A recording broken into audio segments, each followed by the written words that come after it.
Hey guys, tonight we begin with the king's personal physician, the man who knew every royal secret and could be executed for a single wrong diagnosis. While you might imagine palace luxury and prestige, the reality was simpler. One mistake meant death, and loneliness was the price of knowing too much. So before you get comfortable, take a moment to like the video and subscribe, but only if you genuinely enjoy what I do here, and let me know in the comments where you are tuning in from and what time it is for you. It is always fascinating to see who is joining us from around the world. Now, dim the lights, maybe turn on a fan for that soft background hum, and let's ease into tonight's journey together. When you think of a royal physician, you probably imagine a respected doctor living in palace luxury, attending glamorous court functions, enjoying the king's favour and protection. But here is the reality. Imagine waking up every morning knowing that today might be the day the king dies under your care, and when he does, you'll be blamed, tortured, and executed regardless of whether you did anything wrong. You can never have close friends because friendship means sharing confidences, and you possess secrets that would get both you and your friend killed. You can never marry for love because your spouse would become a liability, someone who might accidentally reveal what you know. You live in golden rooms, but you are more isolated than a prisoner in a dungeon, because at least prisoners can talk to each other. You are the loneliest person in the entire kingdom, and the irony is that everyone envies you. Picture yourself in the year 1527, and you've just been appointed as personal physician to King Henry VIII of England. Congratulations, you've achieved the pinnacle of medical success. You are also probably going to die horribly. Let's walk through what your life actually looks like, because the reality is so far from the fantasy that it might as well be a different job entirely. Your day begins at dawn, but you've barely slept.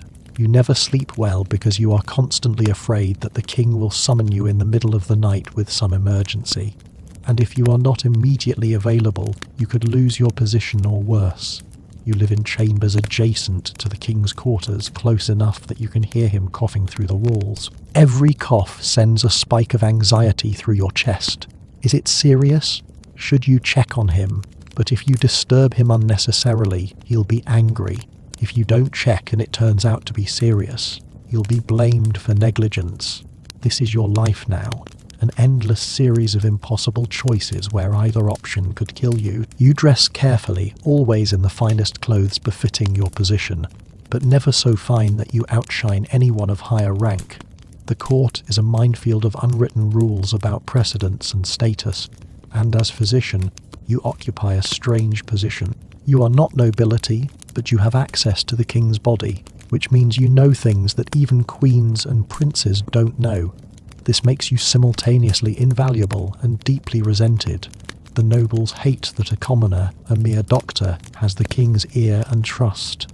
They watch you constantly, looking for any sign of overreach, any excuse to bring you down. Your first task is to examine the king's chamber pot. Yes, really. You spend the first hour of every morning analysing the king's urine and feces. The colour, the consistency, the smell, all of it provides diagnostic information about his health. In an era before blood tests or x-rays, bodily waste is one of your primary diagnostic tools. You've become an expert in what healthy royal excrement looks like versus what indicates disease. It is unglamorous, it is often disgusting, and it is absolutely critical. The king has multiple health problems, chronic leg ulcers that never fully heal, likely from a jousting accident years ago, possible syphilis, though you'd never say that word aloud, obesity that is worsening every year, digestive problems, headaches, mood swings that might be psychological or might indicate something physiological. You keep detailed private notes about all of this, written in code, hidden in your chambers. If anyone found these notes, you'd be executed for documenting the king's weaknesses. But if you don't keep notes, you might forget crucial patterns, and a misdiagnosis could also get you executed. So you write in cipher, and you live in constant fear of someone finding your records. You've hidden them in a hollowed-out book, but you change the hiding place every few days. The paranoia is exhausting. After analysing the samples, you proceed to the king's bedchamber for the morning examination. You must wait outside until summoned, regardless of how urgent the medical need might be. The king controls access to his own body, and you serve at his pleasure. When finally admitted, you find Henry VIII in bed, his massive frame barely contained by the ornate furniture. He is in pain, his leg ulcers bothering him again. You can smell the infection from across the room, that sickly sweet odour of rotting flesh that never quite goes away no matter how many poultices you apply. You approach with appropriate deference, bowing, asking permission to examine him. He grants it with an irritable wave. His mood is sour this morning. That is dangerous. A king in pain is an unpredictable king, and Henry VIII is already one of the most volatile monarchs in Europe. You've seen him go from jovial to murderous in the span of a conversation. You've watched him order men executed for minor offences, then seem to forget about it entirely by dinner. You examine the leg ulcers carefully. They're worse. The infection is spreading despite your best efforts with honey poultices, herbal compresses, and drainage. In your professional judgment, the king needs to rest the leg completely, avoid the strain of walking or standing for extended periods. But you know he won't do that. He is planning a hunt next week, and suggesting he cancel it would be seen as questioning his vitality, his masculinity. Kings don't show weakness, so you'll apply more poultices, mutter something optimistic about improvement, and pray that the infection doesn't turn to gangrene before the hunt is over. If his leg has to be amputated, you'll be blamed for letting it get that bad. If you'd suggested amputation earlier, you'd be blamed for being too hasty. There is no winning strategy, only survival. As you work, the king talks. This is one of the strangest parts of your job. The king treats you as a confidant, someone he can speak freely with, because you are bound by the medical oath of confidentiality, and also by the very real threat of execution if you ever repeat what you hear. He tells you things he tells no one else. His fears about his wife's fidelity, his anxieties about producing a male heir, his suspicions about various courtiers, his physical insecurities, the ways his body is failing him as he ages. He is surprisingly vulnerable in these moments, almost humans. It would be easy to feel sympathy for him, to see him as just a sick, aging man rather than a terrifying absolute monarch. But you can't afford sympathy.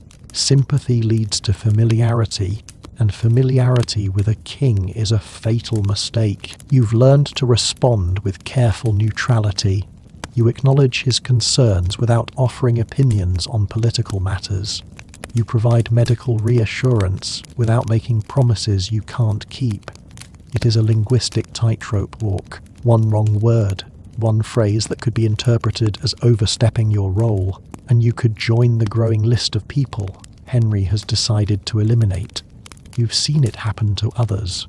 Thomas More, executed for refusing to acknowledge Henry as head of the church. Anne Boleyn, the king's own wife, beheaded on charges of adultery that were almost certainly fabricated. If Henry can kill his wife, his closest advisors, his childhood friends, he can certainly kill his doctor. The examination complete, you prescribe the day's treatments. A poultice for the leg, a tonic for digestion, a sleeping draught for tonight. Because the king mentioned having trouble sleeping, you prepare these personally in your chambers because you trust no one else to handle the king's medicine. Poisoning is a constant threat. If someone wanted to kill the king and frame you for it, slipping poison into a medication you'd prepared would be the perfect method. So you source all your own ingredients, prepare everything yourself, and even then you sometimes test the medicines on animals first, just to be certain. The level of vigilance required is mentally exhausting. You deliver the medicines personally, watching as the king takes them. You note the time, the dosage, his immediate reaction. Everything is documented, because if something goes wrong, you'll need to be able to account for every decision you made. Medical practice in the 16th century is as much about legal protection as it is about healing. With the morning examination complete, you are dismissed. You return to your chambers, but you can't relax. The rest of the court is now waking up, and you have other duties beyond just treating the king. You are expected to be available for medical consultations with other high-ranking courtiers. The Queen has sent a message asking you to examine one of her ladies in waiting who has a fever. This puts you in a delicate position. Anything you learn about the Queen's household could be politically valuable or dangerous. If the lady in waiting is pregnant, for instance, and you are the first to know, that information is explosive. If it is the Queen herself, it is crucial state business. If it is a lady in waiting by someone other than her husband, it is a scandal that could destroy lives. You go to examine the woman, and yes, she is pregnant. About 2 months along, you'd estimate. She is terrified. You'll reveal this, begging you for secrecy.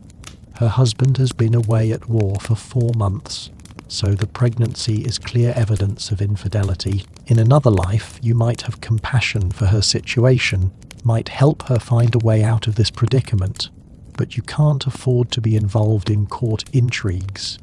You tell her gently that you must inform the Queen, because anything involving the Queen's household must be reported. You see the hope die in her eyes. She knows what happens to adulteresses at court. At best, disgrace and exile. At worst, execution. You report the Queen as required, and you see the cold calculation in her eyes as she absorbs this information. She thanks you dismissively, and you leave, knowing you've just sealed that young woman's fate. You feel sick about it. But what choice did you have? If you'd kept it secret and it came out later that you knew, you'd be implicated in covering up adultery in the Queen's household. That is treason. So you condemned her to save yourself. This is what your job requires. You are not really a healer anymore. You are a keeper of secrets, a political player, whether you want to be or not, and occasionally an executioner's assistant. The day continues with more consultations, more secrets, more impossible situations. A nobleman asks you for a potion to help with his marital difficulties, which you understand to mean he is impotent and desperate for help before his wife's family realizes and annuls the marriage. You provide what you can, a mixture of herbs and optimism, knowing it probably won't work but unable to say so directly. A lady asks for something to regulate her courses, which could mean anything from actual menstrual problems to wanting an abortifacient for an unwanted pregnancy. You have to navigate these requests carefully, because providing abortion-inducing herbs could get you executed, but refusing to help could make powerful enemies. Every single interaction is fraught with danger. You are walking through a field of social and political landmines, and there is no map. You've developed a reputation for discretion, which makes people trust you with their secrets. But every secret is a potential weapon that could be used against you. You know who has syphilis, who is infertile, who is having affairs, who is using what medicines. You know about the cardinal's hemorrhoids, the duke's failing eyesight, the ambassador's chronic pain that makes him dependent on opiates. This knowledge makes you valuable, but it also makes you a target. If any of these people decided you knew too much, you could disappear. By midday, you are exhausted, but there is no rest. You are summoned to the king's private chambers again. He wants to discuss something sensitive, and he has dismissed all other attendants. This is never a good sign. When you arrive, he asks you directly about the Queen's ability to bear children. She has been married to him for years now, with no pregnancies, and he is growing impatient. He wants your medical opinion on whether she is barren. This is a trap. If you say she is barren, you are giving him grounds to set her aside, possibly execute her, and you'll be blamed if it turns out you were wrong. If you say she is fertile, you are implying the problem might be with him, which could enrage him. You choose your words with extreme care. You explain that fertility is complex, influenced by many factors, that it is impossible to say definitively why conception hasn't occurred. You mention that stress can affect fertility, that diet and health play roles, that sometimes these things simply take time. You are trying to give him an answer that is true but uncommittal, that doesn't blame anyone but also doesn't guarantee anything. He is not satisfied. He wants certainty, a clear answer about who is at fault, but you can't give him that, not without potentially signing someone's death warrant, possibly your own. You hold firm in your professional uncertainty, and eventually he dismisses you with obvious frustration. You leave knowing that you've disappointed him, which is dangerous, but also knowing that you avoided taking a position that could be used against you later. It is a small victory, but victories in your life are measured in not dying today. The afternoon brings a medical emergency. One of the king's advisors has collapsed during a council meeting. You rush to the scene to find the man on the floor, clutching his chest, struggling to breathe. You recognize the symptoms immediately. It is his heart. There is nothing you can do. Medicine in 1527 has no treatment for a heart attack. You try everything in your arsenal anyway, various tonics and herbs, bloodletting to balance the humours. But you know it is futile. The man dies within the hour. Now you have to face the family and explain what happened. They're devastated, but they're also suspicious. Did someone poison him?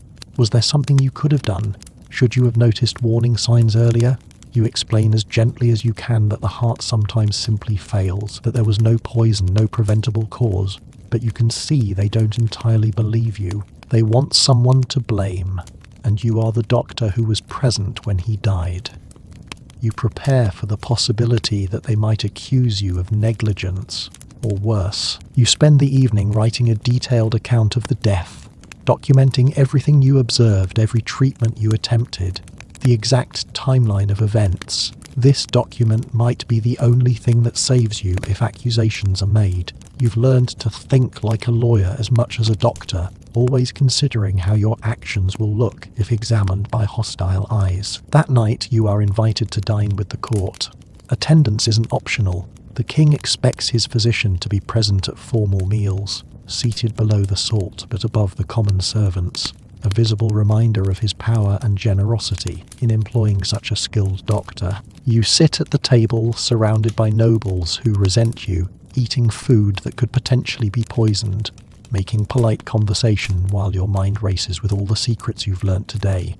You drink sparingly, because you need your wits about you, but you must drink something or risk seeming suspicious or disrespectful. The king is in a better mood this evening, laughing at jesters, flirting with ladies of the court.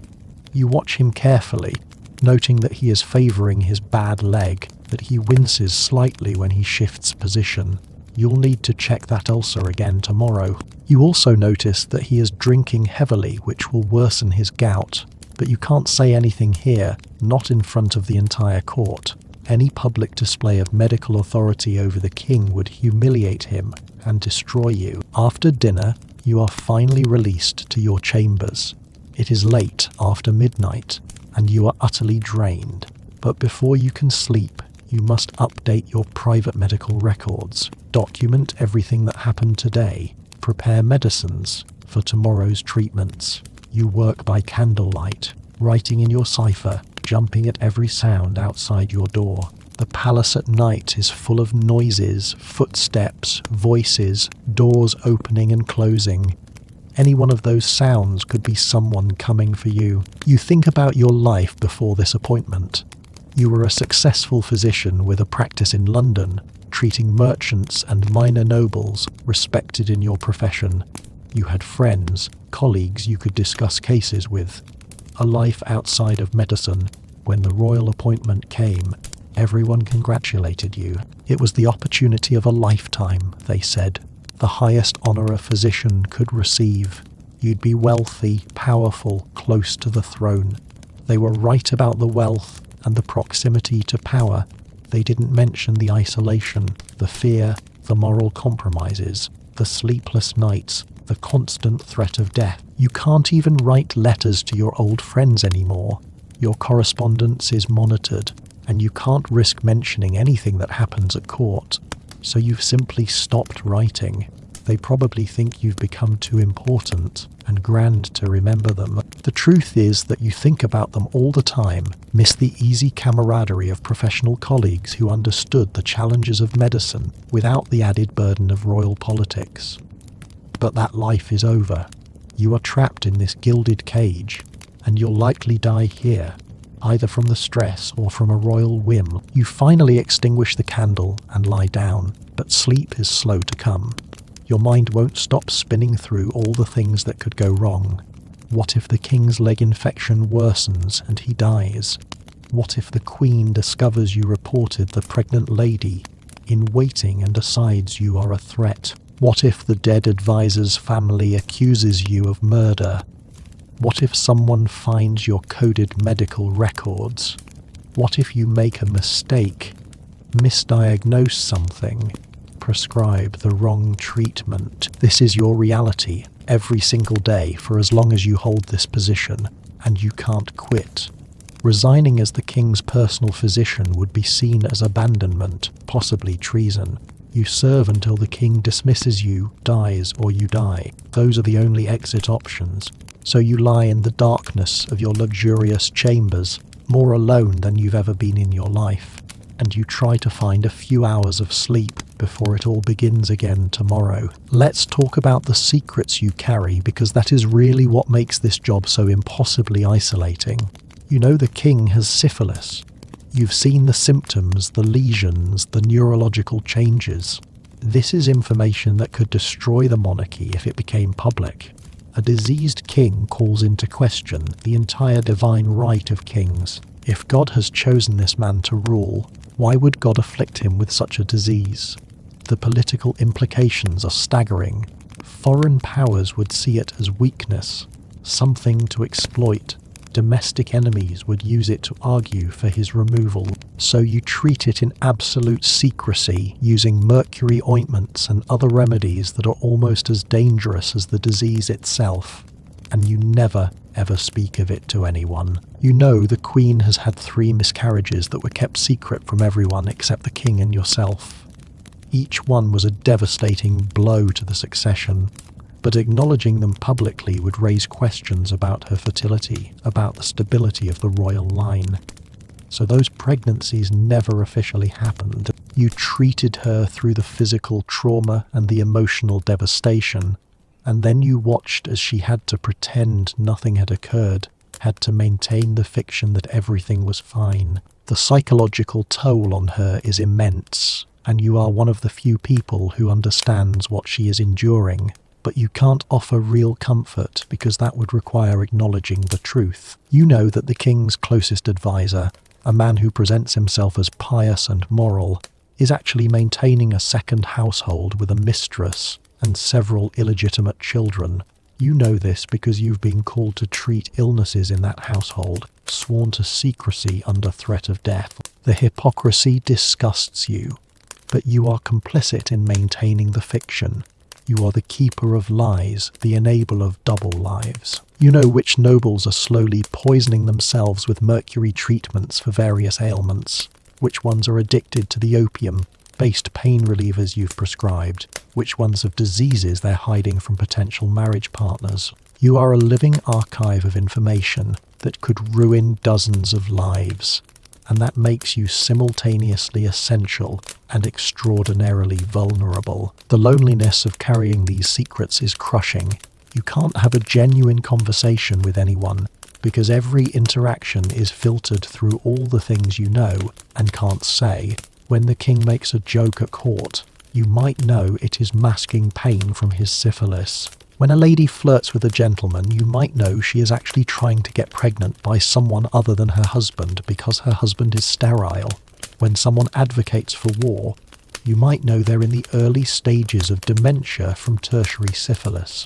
You see the world through a lens of hidden realities that no one else can see, and you can never share that perspective. This isolation extends to your personal life, or rather, the absence of one.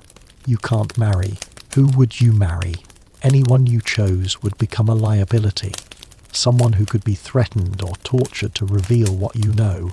You'd be putting them in danger just by association. And marriage requires intimacy, sharing your thoughts and fears, and you can't do that. Your thoughts are full of royal secrets that could get both of you executed, so you remain unmarried, celibate, alone. You can't have close friendships for the same reasons.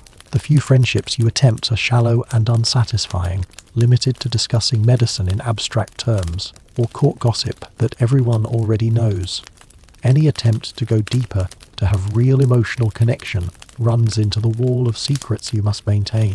Eventually you stop trying. It is easier to be alone than to constantly police your own words, to live in fear that you might accidentally reveal something in a moment of vulnerability. You can't even seek comfort in religion the way others do. Yes, you attend chapel, you go through the motions of piety, but you can't truly confess to a priest. What would you confess? That you are keeping medical secrets. That is your professional duty. That you sometimes wish the king would die, so you'd be released from this burden. That is treason. That you helped provide medicines to people you knew would use them for immoral purposes. That makes you complicit in their sins. A real confession would require revealing things that would get you and possibly the priest killed. So you mouth the words of generic confessions, receive absolution for sins. You haven't really confessed, and feel even more isolated from the spiritual community that is supposed to provide solace. The psychological impact of this isolation is severe. You've noticed changes in yourself over the years. You've become suspicious, paranoid, seeing threats everywhere because threats are everywhere. You've become cynical, having seen too much of the ugliness hidden behind court glamour. You've developed nervous habits, touching your neck unconsciously, the place where the executioner's axe would fall. You startle easily at loud noises.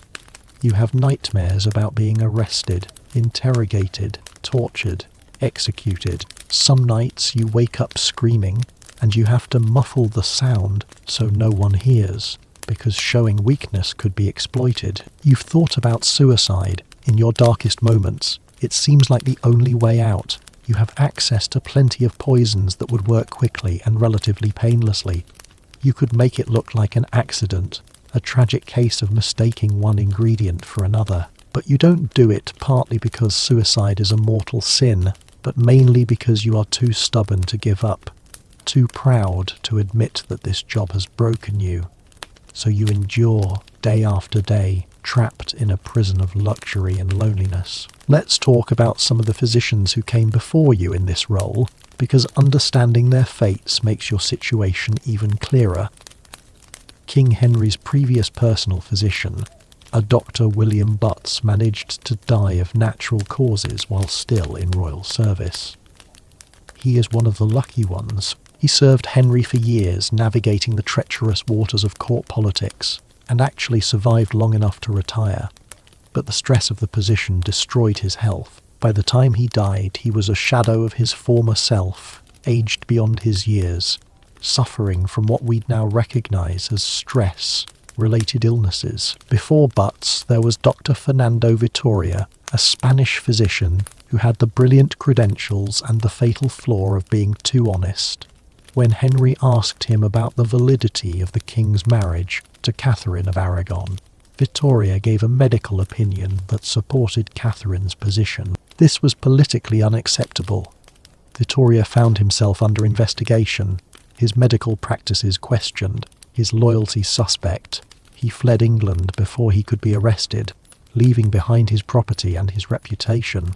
He survived, but in exile and disgrace. His career destroyed. Go back further to medieval courts and the stories get even darker. There are records of royal physicians executed for failing to cure their monarchs, as if disease and death were matters of will rather than biology. A physician to the French king in the 14th century was torn apart by horses after the king died of plague. The accusation was incompetence, but the reality was that someone needed to be blamed, and the doctor was convenient. Another physician was burned alive for supposedly hastening his king's death with pain medication, when in reality he was trying to provide comfort to a dying man. There are also stories of physicians who became too powerful, who leveraged their intimate knowledge of the king's health to gain political influence. and were destroyed by jealous nobles. A physician to an Italian prince in the Renaissance poisoned several of the prince's enemies at the prince's request, becoming essentially an assassin with medical credentials. When the political winds shifted, he was executed for those same poisonings, even though he'd been following orders. The lesson is clear. As a royal physician, you are a tool to be used and then discarded when convenient. Even the successful ones, the physicians who navigated the dangers and retired with honours, paid a heavy psychological price. Their private writings, when they exist, reveal men haunted by the things they knew and did. One physician's diary, discovered centuries later, describes the unbearable weight of secrets and the constant terror of discovery. Another wrote about the corruption of the soul that comes from being complicit in the moral failings of the powerful. These weren't weak men. They were skilled, intelligent professionals who were broken by the impossible demands of their position. Understanding this history makes your own situation feel even more hopeless. You are not the first to struggle with this burden, and you won't be the last. The position of royal physician seems to inevitably lead to some combination of isolation, paranoia, moral compromise, and eventual destruction. It is built into the job itself. The intimacy required to provide good medical care combined with the deadly politics of royal courts creates an impossible situation. You are damned if you are too close to the king, and damned if you are too distant. You are blamed for failures, but rarely credited for successes. You are essential but replaceable. You know everything but can say nothing, and yet there is a perverse pride in it. You are one of a select few who have held this position. You've been trusted with the health of the most powerful man in the kingdom. Your medical skills are recognized as the best available. In another context, this would be purely an honor. The tragedy is that the honor comes wrapped in so much danger and loneliness that it is hard to appreciate. Let's examine a specific day when everything went wrong, because those days happen, and they illustrate just how precarious your position really is. It is a Tuesday in spring, 1529. You wake with a sense of foreboding that you can't quite explain. Nothing specific is wrong, but you've learned to trust your instincts when they whisper danger. The king summons you early before dawn. This is unusual and concerning. You rush to his chambers to find him in a rage. He has just learned that you were seen speaking privately with the Spanish ambassador yesterday. This is true. The ambassador had a medical question about a persistent cough, and you gave him some herbal recommendations. It was a brief professional interaction, but someone has reported it to the king and implied that you were conspiring with Spain against England's interests. You try to explain, but the king isn't listening. He has already convinced himself of a narrative in which you are a traitor, or at minimum disloyal. He demands to know what you discussed with the ambassador. You tell him truthfully it was about medicine, about a cough, but how can you prove that? There were no witnesses to the conversation. It is your word against the word of whoever reported you, and in a contest between a doctor and a courtier, the courtier usually wins. The king doesn't have you arrested, but he makes it clear that you are under suspicion. He assigns guards to watch you ostensibly for your protection, but really to monitor your movements. You are effectively under house arrest. This is terrifying for multiple reasons. First, if the king truly believes you are disloyal, your life is in immediate danger. Second, your ability to do your job is compromised. How can you provide medical care when you are being watched constantly? Third, this sends a message to the entire court that you are out of favour, which makes you vulnerable to attacks from enemies who've been waiting for an opportunity. You spend the day in your chambers, under guard, watching your career and possibly your life unravel. You review the conversation with the ambassador over and over in your mind, trying to figure out if you said anything that could be misinterpreted. You didn't, but that doesn't matter. In court politics, perception is reality. If someone has convinced the king that you are suspect, then you are, regardless of the truth. By evening, you are summoned again. The king has investigated and has determined that the accusation against you was made by a rival physician who wants your position.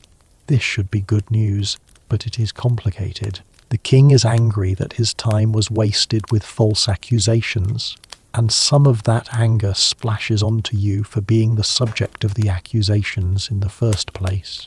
He reinstates you, removes the guards, but the damage is done. You've been publicly suspected and then publicly cleared, which somehow makes you look both guilty and weak. The next day, you find that several nobles who previously sought your medical advice are now avoiding you. They don't want to be associated with someone who was under suspicion, even briefly. Your reputation, which is your only real protection in this environment, has been damaged. It will take months to rebuild the trust you lost in a single day. This incident teaches you several hard lessons.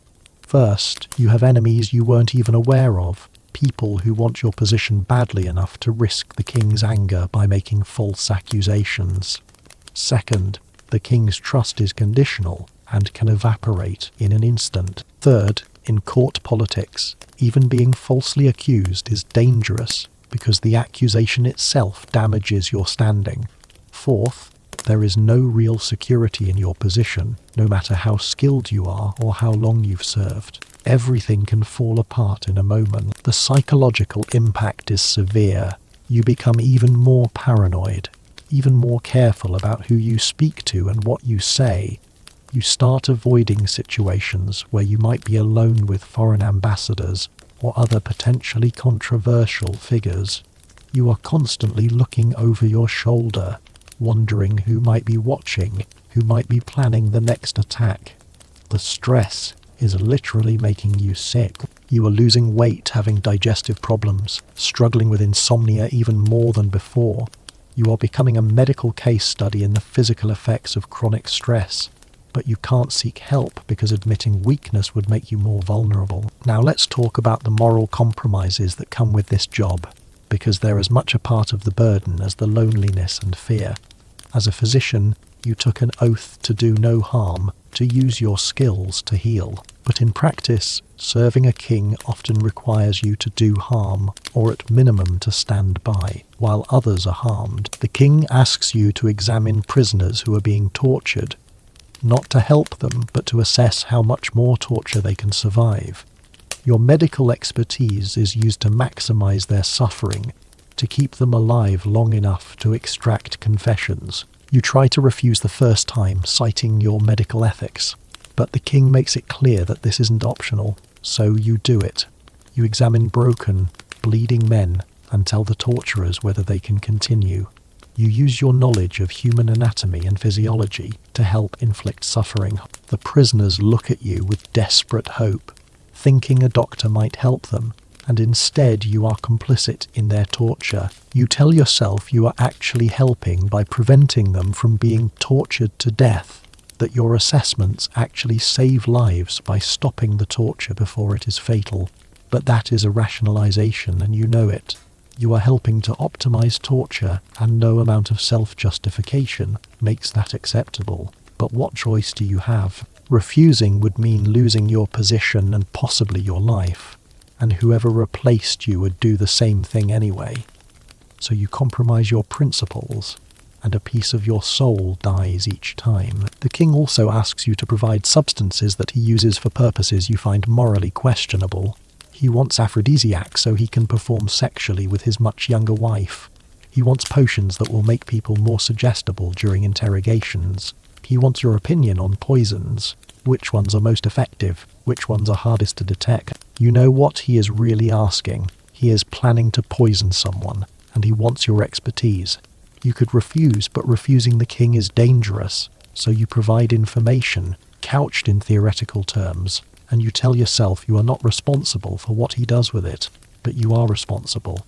You know you are. There is also the issue of forced medical procedures. The king orders you to examine women to determine if they're virgins, information he uses to decide marriage alliances or to verify accusations of adultery. These examinations are humiliating for the women. Often inaccurate virginity tests are notoriously unreliable, and you are performing them against the will of the subjects. You are using medical authority to violate bodily autonomy, and you hate yourself for it. But again, Refusing isn't an option. You are asked to certify that executed prisoners died cleanly, that the executioner did his job properly. This means examining the bodies of people who were beheaded or hanged, writing official reports that make judicial murder seem like a legitimate medical process. You are lending medical credibility to executions, including executions of people you know were innocent or whose crimes didn't deserve death. Your signature on these death certificates makes you part of the machinery of royal power. And that machinery crushes people. Perhaps worst of all, you are sometimes asked to help cover up royal failures. When the Queen has a stillbirth, you are required to write a report that obscures the details, that makes it seem like a minor health issue rather than the devastating blow to the succession that it really is. When the King's illegitimate children die, you are part of the process of making them disappear from the historical record. You falsify medical documents. You provide false causes of death. You help maintain lies. Each time you do this, you compromise your professional integrity a little more. The cumulative effect of these moral compromises is devastating. You started this position as an idealistic physician who believed medicine was about healing and helping people. You are becoming something else entirely, a political operative who happens to have medical training, a facilitator of violence and deception. You look in the mirror some mornings and barely recognize yourself. The person staring back has dead eyes and a haunted expression. You've become complicit in things you once would have found unthinkable, and you've learned to live with that complicity, because the alternative is death. You try to balance these compromises with genuine good works. You treat poor patients when you can, providing free medical care to people who could never afford it. You train younger physicians, passing on your knowledge even though they might eventually replace you. You research new treatments, trying to advance medical science, even in this environment of political intrigue. These acts of genuine medicine help you maintain some sense of professional identity, some connection to the healer you wanted to be. But they can't erase the harm you've been complicit in. They're not enough to restore your sense of moral integrity. They're just small acts of resistance against the corruption that is consuming you. Let's talk about the specific medical challenges you face, because they're complicated by the political environment. You are trying to practice medicine in an era when medical knowledge is limited and often wrong, using treatments that are as likely to harm as to help, and you are doing it under the constant threat of execution if your patient dies. The King's leg ulcer is a perfect example. In modern medicine, this would be treated with antibiotics, proper wound care, possibly surgery to remove dead tissue and improve circulation. But you are in 1527. Antibiotics won't be discovered for another 400 years. Your tools are poultices made from honey and herbs, prayers, bloodletting, to balance the humours and hope. The ulcer is infected, probably with multiple types of bacteria, and it is never going to truly heal because the king won't rest it properly, and because the underlying health issues, obesity, possible diabetes, poor circulation, aren't being addressed in any meaningful way. You try everything you can think of, honey poultices, which actually do have some antibacterial properties, though you don't know why. Maggot therapy, using live maggots to eat the dead tissue, which is disgusting, but sometimes effective. Various herbal preparations that are supposed to promote healing. Bloodletting, because the medical theory of the time says that ulcers are caused by an excess of certain humours that need to be drained. None of it works long term. The best you can do is manage the infection enough to keep it from becoming gangrene, and even that is a constant struggle. Every day that the ulcer persists is a reminder of your failure. The king makes comments about how his previous physician would have cured this by now, which isn't true but terrifies you anyway. Court gossips whisper that you are incompetent, that the king should find a better doctor. You are judged by standards that are impossible to meet with the medical knowledge and tools available. But failure still means death. Then there is the syphilis. The king almost certainly has it, based on the symptoms you observe. The lesions, the neurological symptoms, the personality changes, all point to syphilis. But even diagnosing it for certain is impossible with the tools you have, and treating it is even more hopeless. The standard treatment is mercury, applied topically or taken internally. Mercury is extremely toxic. It causes tremors, tooth loss, kidney damage, brain damage. The saying "at night with Venus, a lifetime with Mercury" refers to the fact that the treatment is often worse than the disease. But it is all you have, so you treat the king with mercury ointments knowing you are poisoning him, hoping that the mercury kills the syphilis bacteria before it kills the king. It is a terrible gamble, and you have no way of knowing if it is working. You can't even tell the king what you are treating him for, because acknowledging that he has syphilis would be politically catastrophic. So you tell him it is for various other conditions, and you apply the toxic mercury, and you pray it doesn't kill him, because if he dies with mercury in his system, and someone figures out that you gave it to him, you'll be executed for poisoning the king. The queen's reproductive health is another nightmare. She has had multiple miscarriages, and the king is desperate for a male heir. You are expected to ensure she has a healthy pregnancy, but you have almost no ability to do that. You don't understand the causes of miscarriage. You don't have any effective treatments. You can provide some basic prenatal care, recommend rest and good nutrition, but that is about it. When she miscarries, which she does repeatedly, you are blamed for not preventing it. The fact that preventing miscarriage is medically impossible with 16th century knowledge is irrelevant. You should have done something, anything, and your failure to produce results makes you look incompetent. You try treatments that seem reasonable by the standards of the time, special diets, herbal supplements, bloodletting to balance her humours, bed rest, prayers and religious rituals. None of it works because none of it can work, but you have to be seen trying. The pressure is immense. The entire succession of the kingdom depends on the queen producing an heir, and you are the physician responsible for making that happen. It is an impossible burden, and it is destroying you. There are also the everyday medical challenges of court life, outbreaks of disease, injuries from hunting and jousting, poisonings both accidental and intentional, childbirth complications, dental problems, digestive issues, mental health crises. You are expected to handle all of it, often with inadequate knowledge and tools. Sometimes you succeed through a combination of skill, luck, and the patient's own resilience. More often you fail, and you have to find ways to excuse or explain those failures that don't result in your execution. The stress of practicing medicine under these conditions, where success is expected but often impossible and failure can be fatal, is crushing. You second-guess every decision. Should you have used more bloodletting or less? Was that herbal preparation the right choice? Should you have consulted the stars before recommending that treatment time? You are trying to help people with inadequate tools and knowledge, and you are being judged as if you had modern medical capabilities. It is a no-win situation, and it is slowly driving you mad. Let's examine your relationship with death, because as a physician in a royal court, you are surrounded by it constantly. You've seen more death than most soldiers' executions.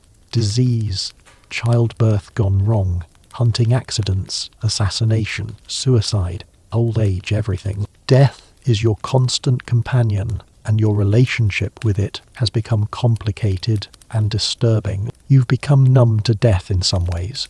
The first few executions you witnessed were traumatic. The sound of the axe, the blood, the finality of it.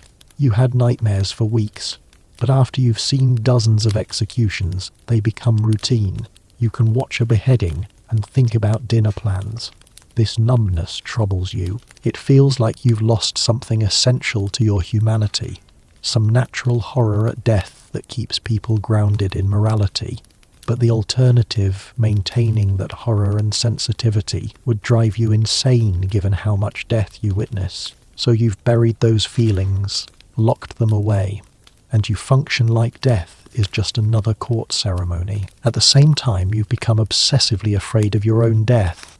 You lie awake at night imagining the executioner's axe falling on your neck. You've examined enough beheaded corpses to know exactly what it would look like, how the blade would separate vertebrae, how long it might take for consciousness to fade. This knowledge makes the fear worse, more visceral and specific. You are not afraid of death in the abstract.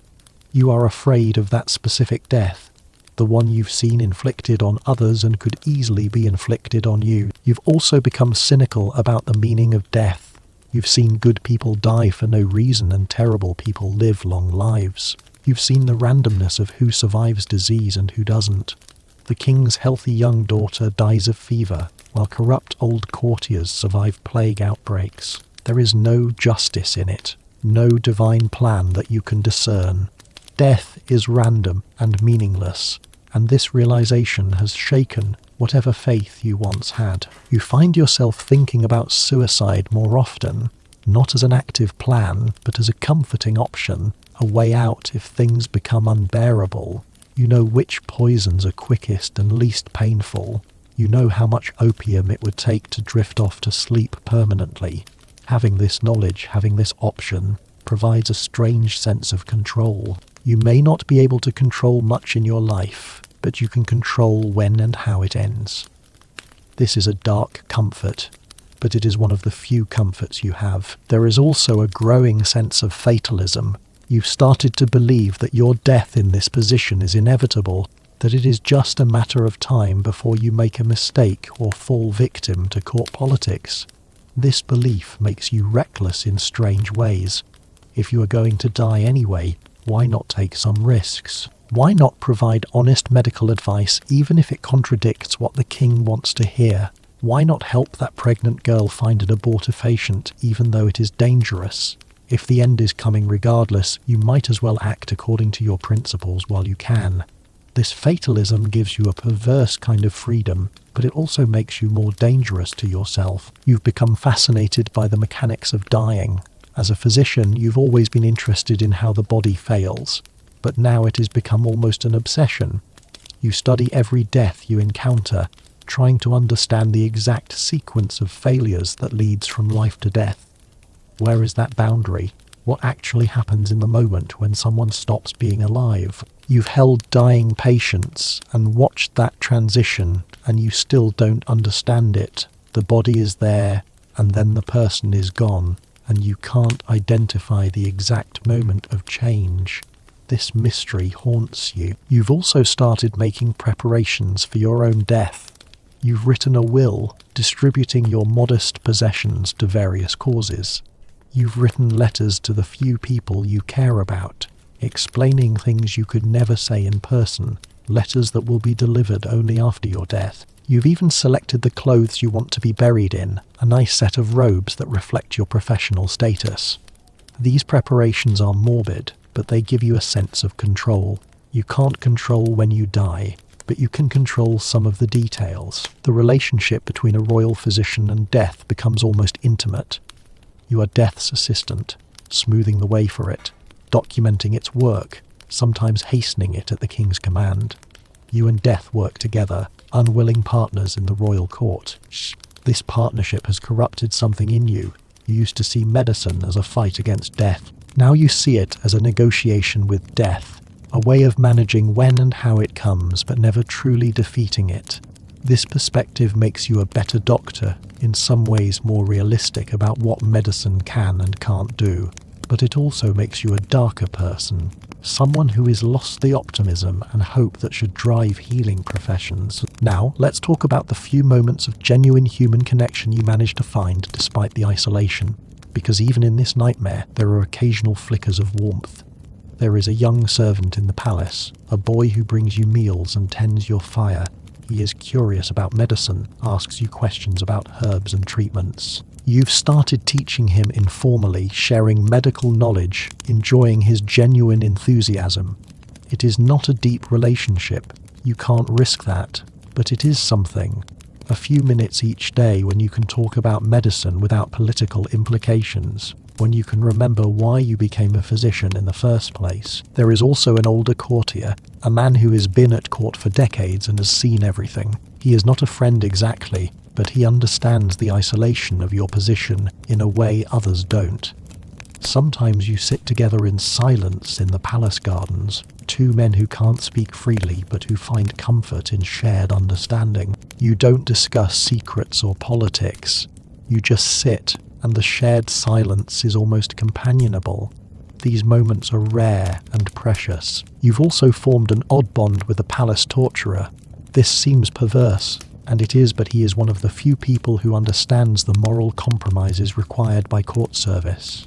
He knows what it is like to do terrible things at the king's command, to participate in cruelty while maintaining professional detachment. When you are required to assess prisoners during torture, you and he sometimes exchange glances that contain whole conversations. This is horrible. We hate this. But we do it anyway because we have no choice. We're both damned. There is a strange comfort in that shared damnation. There are also moments of genuine medical satisfaction that break through the misery. When you successfully treat a child's fever, when you help a woman through a difficult childbirth and both mother and baby survive, when you diagnose a problem that others missed and your treatment actually works. These moments remind you why you became a physician. They're rare, especially given the limitations of medieval medicine, but they happen. A child you treated for a mysterious illness makes a full recovery, and the grateful parents thank you with tears in their eyes. For a moment, you feel like a healer again, instead of a political operator. These moments sustain you more than you'd like to admit. You've also found some comfort in your medical research. When you are not treating patients or navigating court politics, you study. You read every medical text you can find, compare treatments, experiment with new combinations of herbs. You dissect animals. Human dissection is illegal and heretical, but animal dissection is tolerated to better understand anatomy. This research has no immediate practical application and won't save you from court intrigues, but it connects you to the larger tradition of medicine, to physicians across centuries who've sought to understand and heal. You are contributing to medical knowledge, leaving something behind even if your life ends badly. This work gives you purpose beyond mere survival. There is also the relationship you have with your medical texts. You've accumulated a substantial library, rare manuscripts on medicine, anatomy, herbs, and healing. These books are companions in a way. You know them intimately, have read them dozens of times, made notes in the margins. They represent conversations with physicians long dead, men who faced different challenges but shared your commitment to healing. When the isolation becomes unbearable, you pull out a familiar text and read. And for a while you are not alone. You are part of a community of healers, stretching back to Hippocrates and forward to physicians, yet unborn. These small connections, these tiny moments of genuine human interaction or professional satisfaction are what keep you going. They're not enough to make the job worthwhile, not nearly enough to balance the fear and isolation and moral compromise, but they're enough to keep you from complete despair. They're threads of light in a very dark existence, and you cling to them desperately. Let's examine what happens when the king finally dies, because that day will come, and it will be the most dangerous moment of your entire tenure. You've spent years keeping him alive, managing his diseases, treating his injuries, and when he finally dies, you'll be the obvious scapegoat. It doesn't matter if his death is completely natural from causes no physician could prevent. You are the doctor. You were responsible for his health. Therefore, his death is your failure. You've watched this pattern with other royal physicians. When a king dies, the physician is investigated, often arrested, sometimes executed. Even if you are cleared of wrongdoing, your reputation is destroyed. You'll never work in medicine again at any significant level. The king's death means your professional death, and possibly your actual death. So you've been preparing for this inevitability. You've kept meticulous records of every treatment, every symptom, every decision. If you are accused of negligence or murder, these records might save you, proving you did everything medically appropriate. Or they might condemn you, showing that you knew about illnesses you didn't disclose or made treatment decisions that could be second-guessed. It is a gamble, but having the records seems better than not having them. You've also been cultivating relationships with powerful people who might protect you when the king dies. The problem is that you can't be too obvious about this, or it looks like you are preparing for the king's death, which could be interpreted as planning it. So you have to be subtle, maintaining professional relationships that might turn into political protection. It is another tightrope walk, another impossible balance. You've thought about fleeing the country when the king's health declines, just disappearing before he dies, escaping to France or Italy or Spain, somewhere beyond the reach of English law. But fleeing would be seen as an admission of guilt, and your family and any associates might be punished in your place. So you are trapped. You have to stay and face whatever comes, hoping that your records and your relationships and your professional reputation are enough to save you. The reality is that when Henry VIII dies, which he will, he died in 1547, though you don't know that as you live through the 1520s and 30s, his physician at the time will be in extreme danger. Historical records show that some royal physicians survived their king's death and even prospered under the new monarch.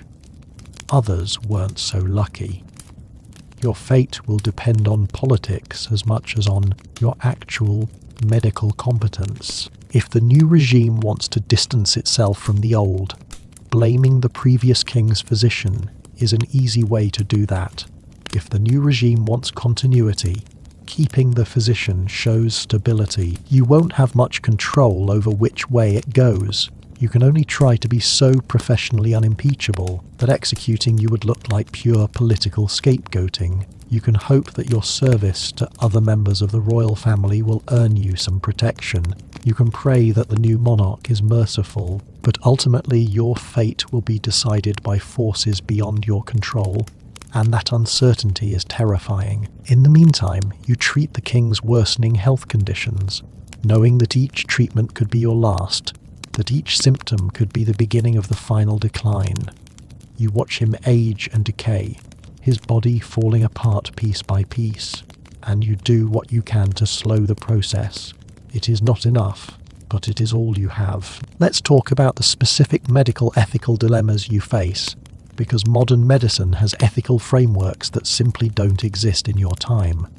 You are making decisions that would be considered wildly inappropriate by modern standards, but you don't have the luxury of modern ethical guidelines. You are operating in a moral grey zone, trying to do the least harm in impossible situations. There is the question of informed consent. Modern medicine requires that patients understand their treatment and agree to it, but you can't always be honest with your patients about what you are treating them for or what the treatments might do. The king doesn't know you are treating him for syphilis with mercury. If you told him, he might refuse treatment out of pride or denial, and then his health would worsen and you'd be blamed. So you lie, tell him it is for other conditions, and treat him without true informed consent. This violates modern medical ethics, but in your context it seems like the only option. There is also the question of patient confidentiality versus public safety. If the king has a communicable disease like syphilis, shouldn't his sexual partners be warned? But warning them would require breaking confidentiality, and that would get you executed. So you stay silent, and the disease potentially spreads, and you are complicit in that. Modern medical ethics has protocols for breaking confidentiality in cases of public health risk, but you don't have those protections. If you break confidentiality for any reason, even a good reason, you are a dead man. There is the question of futile treatment. You know that some of the treatments the king demands are useless or even harmful, but refusing to provide them would be seen as refusing to help him, which is unacceptable. So you provide treatments won't work because doing something, even something ineffective, is better than doing nothing and being blamed for giving up. Modern medicine struggles with futile care too, but at least there are ethics committees and legal frameworks. You have nothing but your own judgment and the constant threat of execution. There is also the question of dual loyalty. Are you loyal to your patient's best interests or to the king's political interests? These often conflict. The king's best medical interest might be to abdicate and rest, to avoid the stress of ruling. But that is politically impossible, so you treat him in ways that allow him to continue ruling, even though that is destroying his health. You are prioritizing political stability over patient welfare, and modern medical ethics would condemn that. But you don't have the option of prioritizing patient welfare over politics. Politics always wins. There is the question of experimentation on patients. You are trying new treatments, new combinations of herbs, new procedures, because the standard treatments aren't working. But you are doing this without any kind of approval process, without informed consent, without systematic study of outcomes. You are essentially experimenting on the most important patient in the kingdom, and if something goes wrong, you'll be executed for it. Modern medicine has strict protocols for experimental treatments. You are making it up as you go, trying to balance the possibility of discovery against the certainty of death if you fail. These ethical dilemmas weigh on you constantly. You are a good person trying to do right in a system that makes right action nearly impossible. You compromise, you rationalize. You do the best you can with the options available, but you never stop questioning whether you are doing the right thing, whether there is a better choice you are not seeing, whether you've crossed a line that can't be uncrossed. This moral uncertainty is as exhausting as the fear and isolation. You are not just physically and emotionally drained. You are morally drained, worn down by years of impossible choices. Now let's look at the physical toll this job takes on you. You are not just psychologically damaged by this position. The stress is literally destroying your body. You've aged dramatically since taking this position. You were in your 40s, but you look 60. Your hair has gone grey. Your face is lined with stress. You've lost weight because you are too anxious to eat properly. You have stress-related health problems that would be immediately obvious to a modern physician. Your digestive system is a mess. Chronic stomach problems from the constant anxiety. You have what we'd now call an ulcer, causing pain and bleeding. You treat it with the same remedies you give to patients, but they don't work well because the underlying cause is stress. And the stress isn't going away. You have trouble eating, especially at court meals where you are expected to appear relaxed and social, while your stomach is churning with anxiety. You have terrible insomnia. You are lucky to get 4 or 5 hours of sleep a night, and even that sleep is troubled by nightmares. You wake up exhausted, drag yourself through the day, collapse at night but can't truly rest. The sleep deprivation is affecting your judgment, your memory, your emotional regulation. You know this because you are a physician. You understand what chronic sleep deprivation does to the body and mind. But knowing doesn't help. You can't fix it because the source is the constant fear and stress of your position. You've developed nervous habits. Your hands tremble slightly, especially in the morning.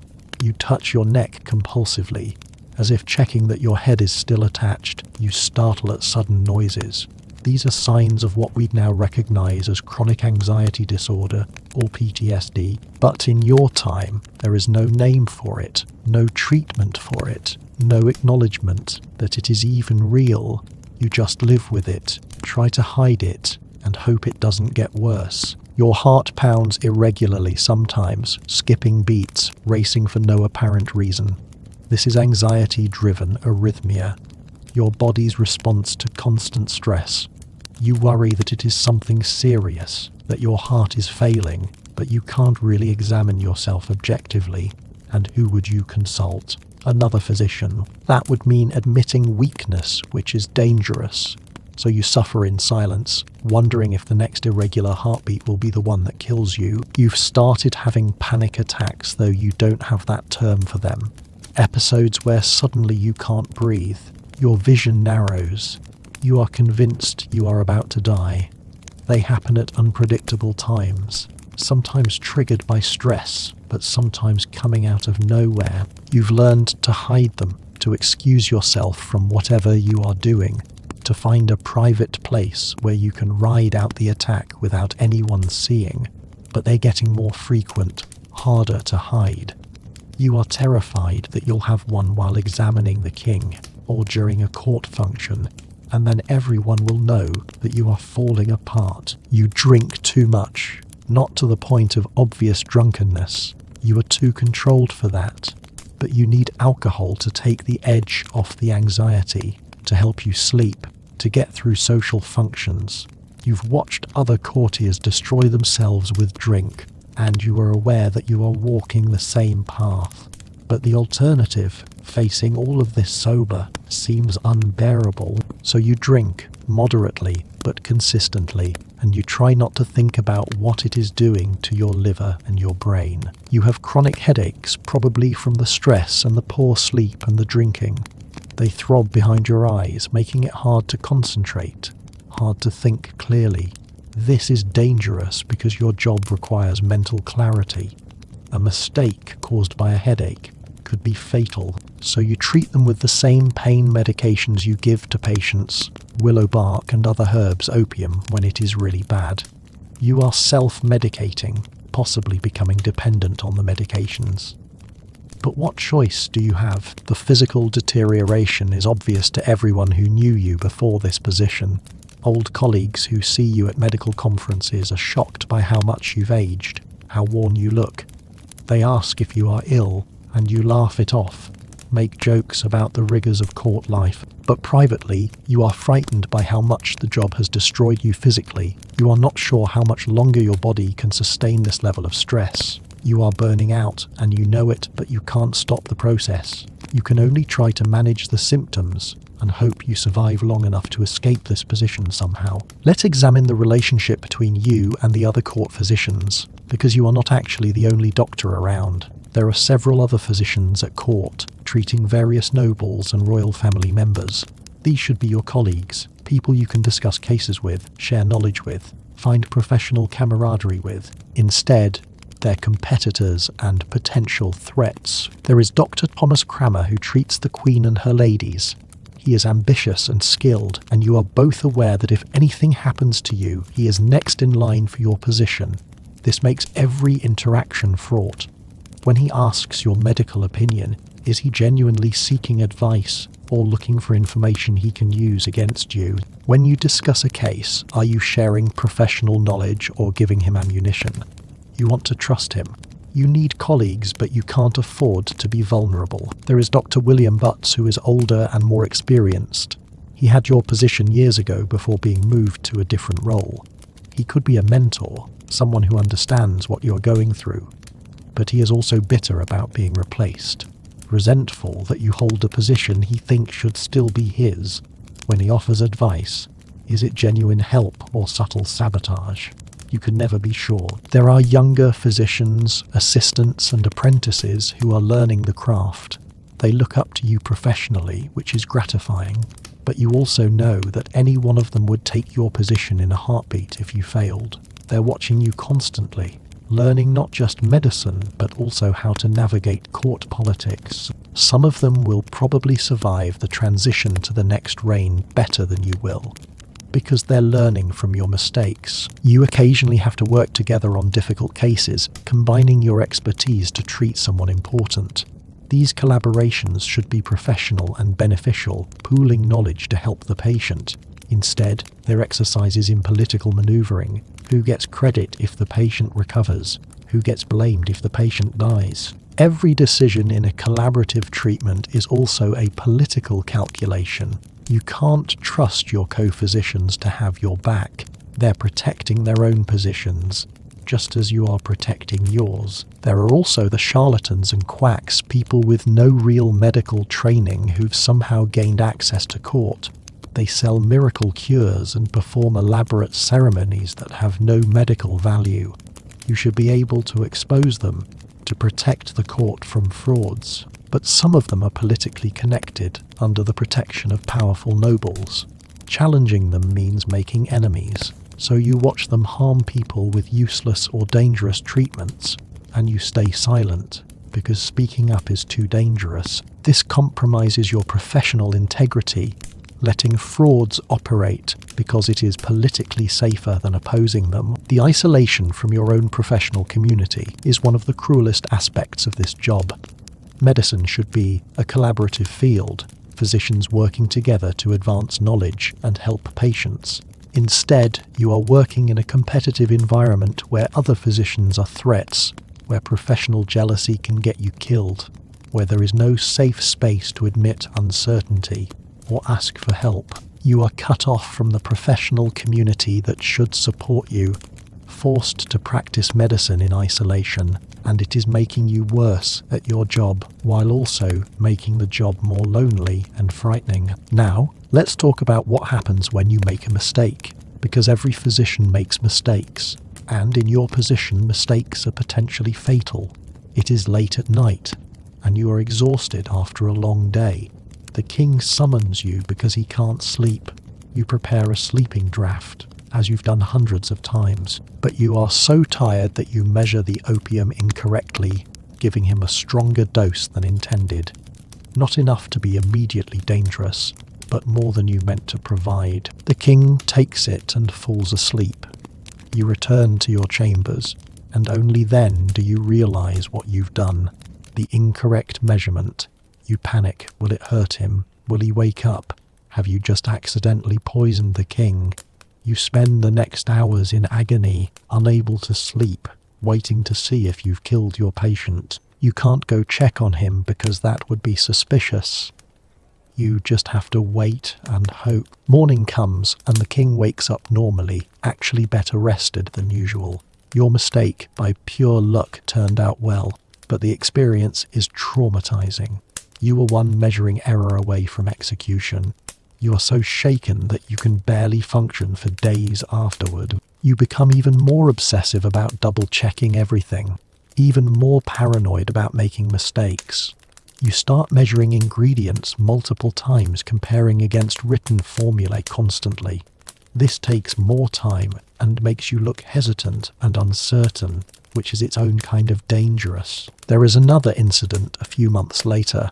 You are treating a noble for what you think is a simple fever. You prescribe bed rest and herbal treatments, but the fever gets worse and the man dies within 3 days. It turns out he had something much more serious, possibly plague or some other infection you didn't recognize in time. The family is devastated and angry. They demand an investigation. Did you misdiagnose? Should you have done more? Were you negligent? You are investigated by other court physicians who examine your treatment decisions, review your notes, question you about your reasoning. It is humiliating and terrifying.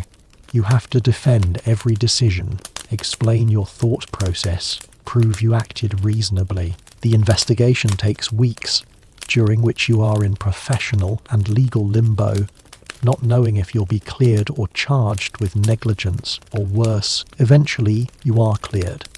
The investigating physicians conclude that you made reasonable decisions based on the information available, that the death was from a disease that is difficult to diagnose and impossible to cure, that no physician could have saved the patient. But the damage is done. Your reputation has been questioned. Some people will always believe you were negligent, that a better doctor would have saved him, and you are left wondering if they're right. Could you have done more? Did you miss something? Was the patient's death your fault? These mistakes and near misses accumulate, creating a constant background noise of doubt and fear.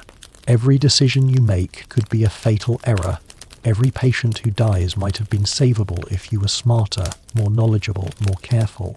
The weight of potential failure is crushing. You start second-guessing yourself constantly, which actually makes you worse at your job because you hesitate when you should act decisively. But acting decisively means risking mistakes, so you hesitate. It is a vicious cycle that is slowly destroying your confidence and competence. Let's examine the few pleasures and comforts you manage to find in this life. Because even in this nightmare, there are small moments of relief. You've developed a garden of medicinal herbs in a small plot near the palace, working with the plants, tending them, harvesting them for medicines. This is one of the few activities that brings you genuine peace. The plants don't have political agendas, they don't threaten you or judge you. They just grow according to their nature, and caring for them is meditative. You spend more time than strictly necessary in the garden, because it is one of the few places you can breathe. You've also found comfort in music. You play the lute, not particularly well, but well enough for your own private enjoyment. When the stress becomes overwhelming, you retreat to your chambers and play. The music drowns out the anxious thoughts, gives you something to focus on besides the constant fear. You'll never perform for anyone. This is purely for yourself, and that makes it precious. It is one of the few things in your life that you do purely because you want to, with no political calculation, no risk assessment, just the simple pleasure of making music. You collect books beyond just medical texts. You have philosophy, poetry, histories, travel narratives. Reading about distant places and different times takes you out of your immediate circumstances for a while. You can imagine being somewhere else, someone else, living a life that doesn't involve constant terror and moral compromise. These mental escapes are necessary for your sanity. Without them, you'd have nothing but the grinding misery of court life. You've also developed a relationship with the palace cats. They're working animals, kept to control mice and rats, that you've befriended several of them. They visit your chambers and you feed them scraps from your meals. Pet them, talk to them. They're possibly the only living beings you can be completely honest with. You tell them things you could never tell a human: complaints about the king, fears about your future, confessions of the moral compromises you've made. They don't understand, but they also don't judge or betray. They just purr and accept your affection, and that is healing in its own small way. There is also the satisfaction of successful treatments. When you cure someone, when you correctly diagnose a problem that others missed, when a patient thanks you genuinely for improving their health, these moments are powerful. They remind you why you became a physician, what medicine is supposed to be about. They're rare, especially in an era when medical knowledge is limited and many diseases are incurable, but they happen. A child you treated for a dangerous infection makes a full recovery. A woman you helped through a difficult pregnancy delivers a healthy baby. These successes don't balance the misery of your position, but they provide flashes of meaning, reminders that you are not just a political operator, but still, sometimes, a healer. You've also found some comfort in correspondence with physicians in other countries. Letters take months to arrive, and you have to be careful what you write because they might be intercepted and read. But there is some value in exchanging ideas with doctors who face different challenges in different courts. You are part of an international community of physicians, and that connection, however tenuous, helps you feel less isolated. You'll probably never meet these correspondents in person, but knowing they exist, that they struggle with similar questions about medicine and ethics, makes the burden slightly easier to bear. These small pleasures don't make your life good. They're just moments of respite in an overwhelmingly difficult existence. They're like tiny islands of calm in a storm-tossed sea. You cling to them desperately because without them, you'd have nothing but fear and loneliness and moral exhaustion. They're what keep you from complete despair, and you are pathetically grateful for them. Now let's talk about what your legacy might be, because you think about this often. What will people remember after you are gone? Will you be remembered as a skilled physician who served his king faithfully, or as a quack who failed to cure the monarch? Or will you be forgotten entirely, just another name in a list of royal physicians, with no real impact on history? The truth is probably that last one, you'll be forgotten. Royal physicians aren't remembered unless they do something spectacular, either spectacularly successful or spectacularly catastrophic. You are in the middle, competent but not brilliant, successful at survival but not at curing everything. Future historians might find your name in records, a footnote in books about the king's reign, but nothing more. This obscurity is both comforting and depressing. Comforting because it means your failures won't echo through history. Your moral compromises won't be examined and judged by future generations. Depressing because it means all the suffering, all the loneliness, all the impossible choices will vanish without leaving a mark. Your life will have been consumed by this position, and it won't matter at all in the grand sweep of history. You sometimes fantasize about writing a memoir, documenting the reality of being a royal physician, the moral compromises and political dangers and crushing loneliness. It would be a valuable historical document, showing future generations what this position actually entailed, but you can never write it.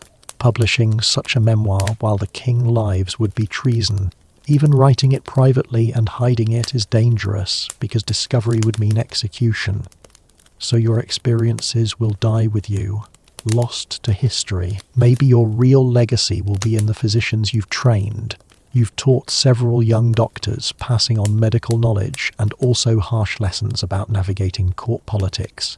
Some of them will probably go on to be royal physicians themselves, and they'll carry forward what they learned from you. That is a kind of legacy, a way of influencing the future, even if your name is forgotten. You are a link in a chain of physicians, stretching across generations, and that matters even if no one remembers your individual contribution. You've also contributed to medical knowledge through your research and experiments. Some of your herb combinations are genuinely effective, improvements on traditional remedies. You've made anatomical observations that other physicians haven't recorded. These contributions might make their way into medical texts, eventually attributed to court physicians or anonymous sources, rather than to you specifically. But the knowledge will persist. That is something. Maybe the most important legacy is simply that you survived, that you maintained some degree of professional integrity in an impossible situation, that you helped more people than you harmed, despite all the moral compromises. You weren't a hero, you don't expect to be remembered as one, but you weren't a monster either. You were a person trying to do a difficult job in terrible circumstances, and you did okay, sort of. Mostly.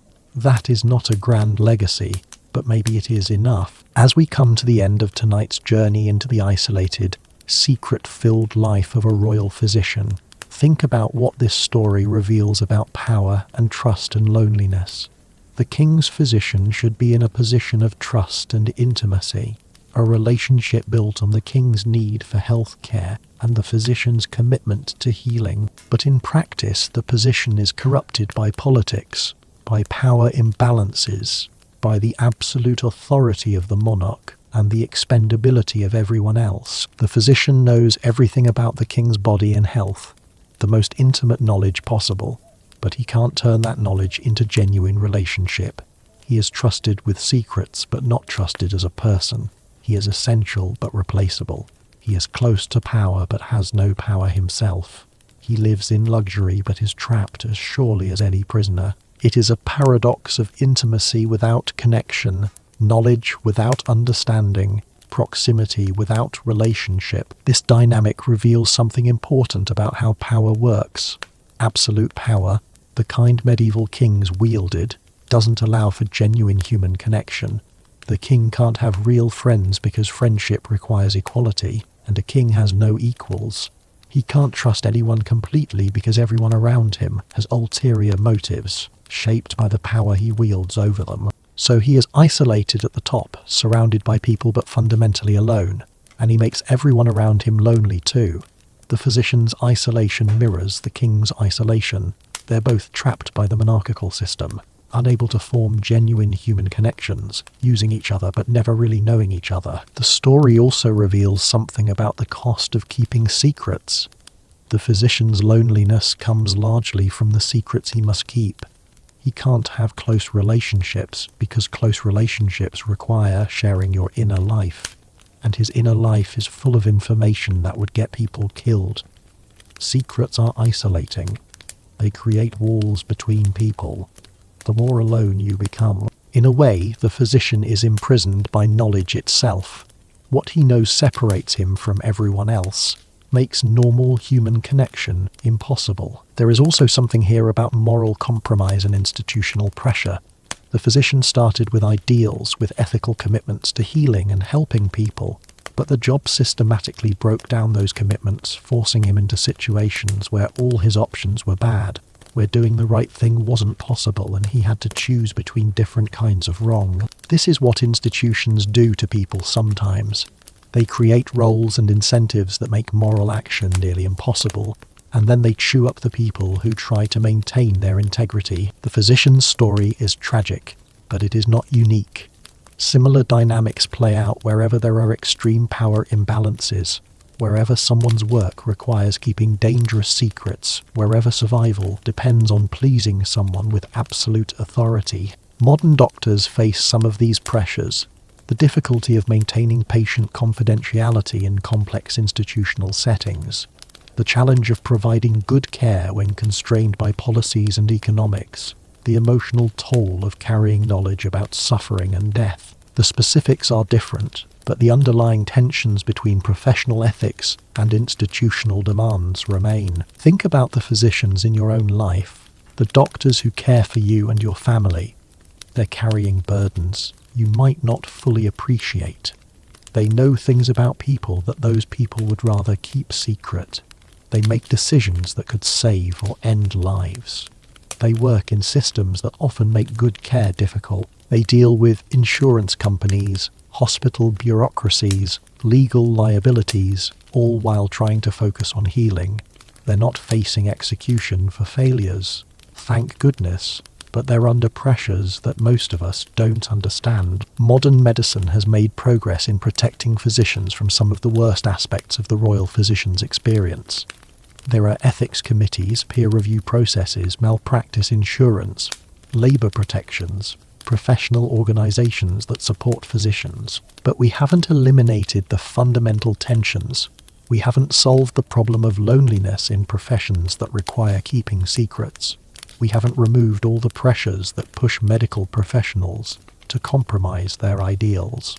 The story of the king's physician should make us more compassionate toward people in impossible positions, people who are doing their best with bad options, people who are carrying burdens we can't see.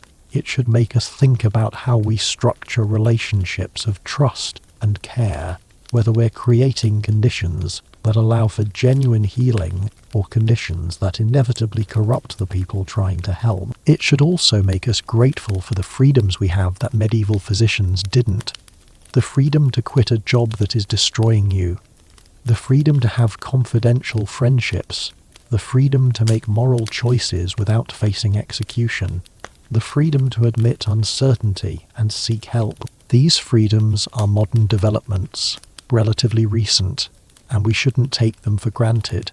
People fought and suffered for centuries to create societies where you are not trapped by your position, where you have some control over your life, where mistakes don't mean death. Tonight, as you drift off to sleep, think about the king's physician, alone in his luxurious chambers, knowing too much and trusted by too few, carrying secrets that isolate him from everyone around him. Think about the price he pays for his position, the slow destruction of his body and mind and soul. Think about the tiny moments of connection and beauty that keep him going. His garden and his music and his cats. And then think about your own life. You probably have problems, stresses, situations that feel impossible, but you likely have freedoms he could never imagine. The freedom to talk to friends, to make your own choices, to leave situations that are destroying you, to live without constant fear of execution. Use those freedoms. Protect them. Appreciate them. Reach out to people who might be isolated. Check on friends who are carrying heavy burdens. Be someone that people can confide in safely. Create relationships of genuine trust rather than just transactional interactions. Break the isolation that surrounds so many people in our modern world, where we're more connected than ever technologically, but often more lonely than ever emotionally. The king's physician couldn't have close friendships because his secrets made connection too dangerous. You don't have that excuse. If you are isolated, if you are lonely, if you are carrying burdens alone, reach out.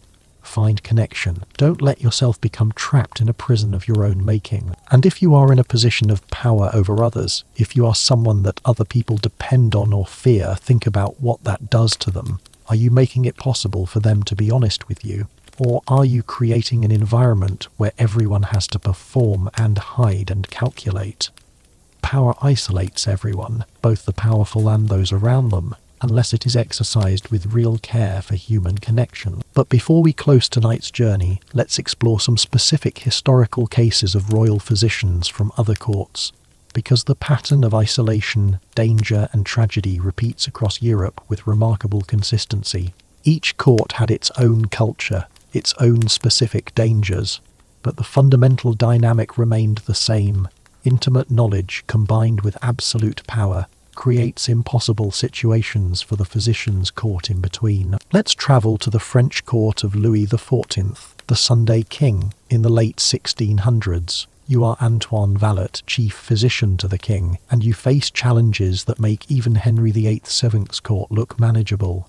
Louis XIV doesn't just want medical care, he wants medical theatre. Every aspect of the king's health, from his morning awakening to his evening retiring, is a public spectacle. You perform medical examinations in front of dozens of courtiers, all watching, all judging. Privacy, that essential element of good medical care, is impossible. The king has chronic digestive problems, likely from a diet that would horrify any modern nutritionist.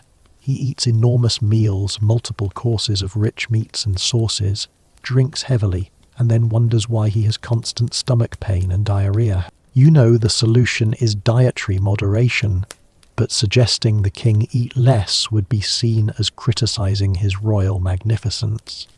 Kings prove their power through excess, through consuming more than anyone else. So you treat the symptoms with purgatives and enemas, you perform the elaborate medical rituals that the court expects, and you watch as the underlying problem continues. But here is where the French court becomes particularly nightmarish.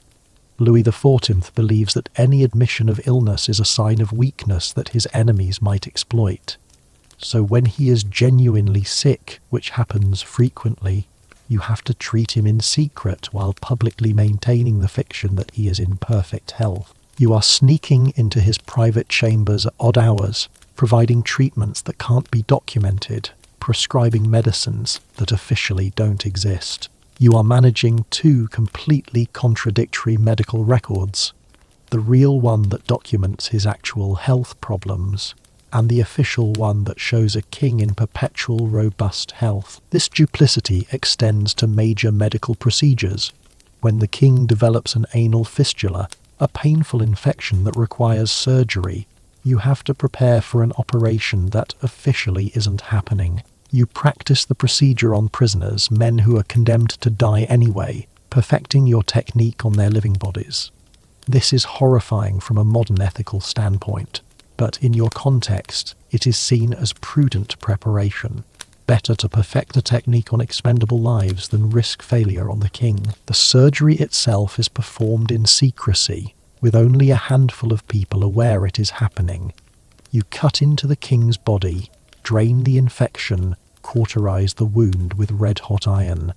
The pain must be excruciating, but the king bears it without anesthetic, because showing weakness is unacceptable. You perform this brutal procedure, and then you are sworn to secrecy about it. Officially, the king was never ill, never had surgery, never screamed in agony as you burned infected flesh. The fiction of royal invulnerability must be maintained. The psychological toll of this dual reality is immense. You are living in a world where truth is whatever the king says it is, where your professional observations and records matter less than political necessity. You are gaslighting yourself, maintaining two contradictory versions of reality simultaneously. It is no wonder that Valot, the real physician in this position, showed signs of what we'd now recognize as severe stress disorders. His private writings reveal a man deeply conflicted about the gulf between medical reality and political fiction. Now let's jump to Spain, to the court of Philip II in the late 1500s. You are Dr. Francisco Vorlies, royal physician, and you face a different kind of nightmare. Philip II is deeply religious, obsessively pious, and he views illness as potentially divine punishment. When the king is sick, you have to navigate not just medical treatment, but theological implications. Is this illness God's judgment? Is treatment interfering with divine will? Should the king suffer as penance for sins? You work alongside priests and religious advisors who have very different ideas about healing than you do. They advocate for prayer, fasting, self-flagellation. You are trying to provide actual medical care while they're recommending practices that make the illness worse. When the king develops gout, a condition worsened by fasting and stress, the religious advisors recommend more prayer and penance. You know this is counterproductive, but contradicting religious authority in deeply Catholic Spain is dangerous, potentially heretical. You also face the Spanish Inquisition looking over your shoulder. Medical knowledge, particularly anything involving anatomy or chemicals, can be seen as suspiciously close to witchcraft or alchemy. You have to be extraordinarily careful about how you describe your treatments, always framing them in religiously acceptable terms, always emphasizing that healing comes from God and you are merely an instrument. Your medical texts have to be approved by church authorities. Some of your most valuable references, Arabic medical texts that contain knowledge far beyond European medicine, are technically forbidden because they're from Muslim sources. The king's hypochondria adds another layer of difficulty. Philip II is convinced he is constantly on the verge of death, that every minor symptom indicates serious illness. You are called to examine him multiple times daily for ailments that are largely imaginary. But you can't tell the king he is imagining things. That would be disrespectful and dangerous. So you perform elaborate examinations, prescribe harmless treatments, and try to manage his anxiety without feeding his delusions.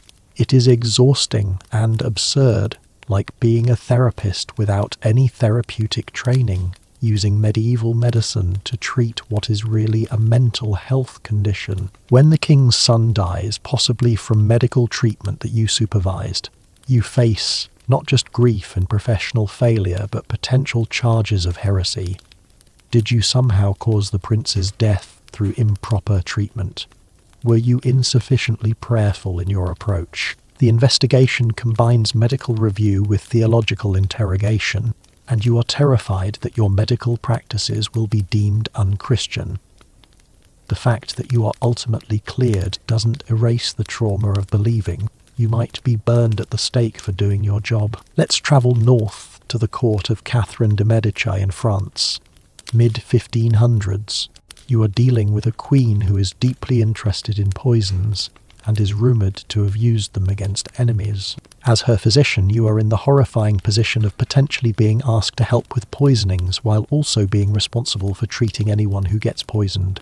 You are both the poisoner and the antidote provider, and you can never be sure which role you'll be playing on any given day. Catherine has a famous collection of poisons stored in a secret cabinet, each vial carefully labelled with its effects and dosages. She discusses these poisons with you, asking about symptoms, about detection methods, about antidotes. These conversations are ostensibly academic, just curious inquiry into toxicology. But you know better. When she asks about a poison that mimics natural illness, she is planning to use it. When she asks about undetectable substances, she is plotting murder. Your moral position is impossible. If you refuse to provide this information, you are failing in your duty to serve the Queen and potentially making an enemy of one of the most dangerous women in Europe. If you cooperate, you are complicit in murder. You choose cooperation because survival trumps morality, and you live with the guilt of knowing that your expertise has been used to kill people. You never know for certain which deaths were natural and which were assisted by your toxicological knowledge, but you have suspicions that haunt you. There is also the problem of being a suspect yourself whenever someone dies unexpectedly at court.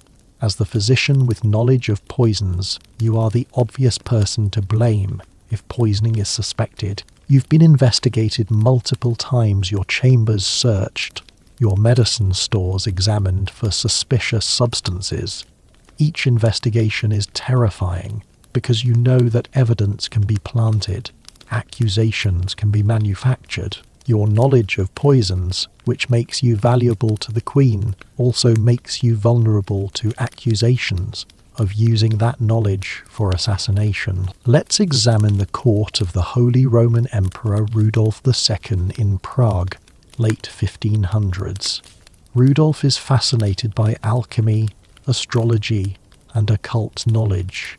As his physician, you are expected to be part doctor, part alchemist, part astrologer. You are treating illnesses with a combination of herbal medicine, chemical preparations that border on alchemy, and timing treatments according to astrological charts. It is a bizarre fusion of legitimate medicine and what you privately think is complete nonsense, but the Emperor believes in it passionately. Rudolf collects alchemists and occultists the way other monarchs collect artists and musicians. Your fellow court members include people claiming to be able to turn lead into gold, to create elixirs of immortality, to commune with spirits. Some of them are obvious frauds. Others are genuinely skilled in chemistry and medicine, but marketing themselves with occult trappings, because that is what the Emperor wants. You are somewhere in between, a real physician who has learned to speak the language of alchemy to maintain your position. The Emperor's mental health is deteriorating, what we'd now probably diagnose as severe depression and possibly schizophrenia. He has periods where he won't leave his chambers, where he refuses to see anyone, where he is convinced that enemies are trying to kill him through magical means. You are trying to treat what is clearly a psychological condition, using the only tools you have: herbs that might calm him, attempts to regulate his diet and sleep, and elaborate rituals that appeal to his magical worldview. You are essentially providing a medieval version of therapy, using alchemy and astrology as your therapeutic modalities, because those are the frameworks he accepts. But the danger here is that if your treatments fail, if the Emperor's condition worsens, you might be accused of causing the problem through improper magical practices.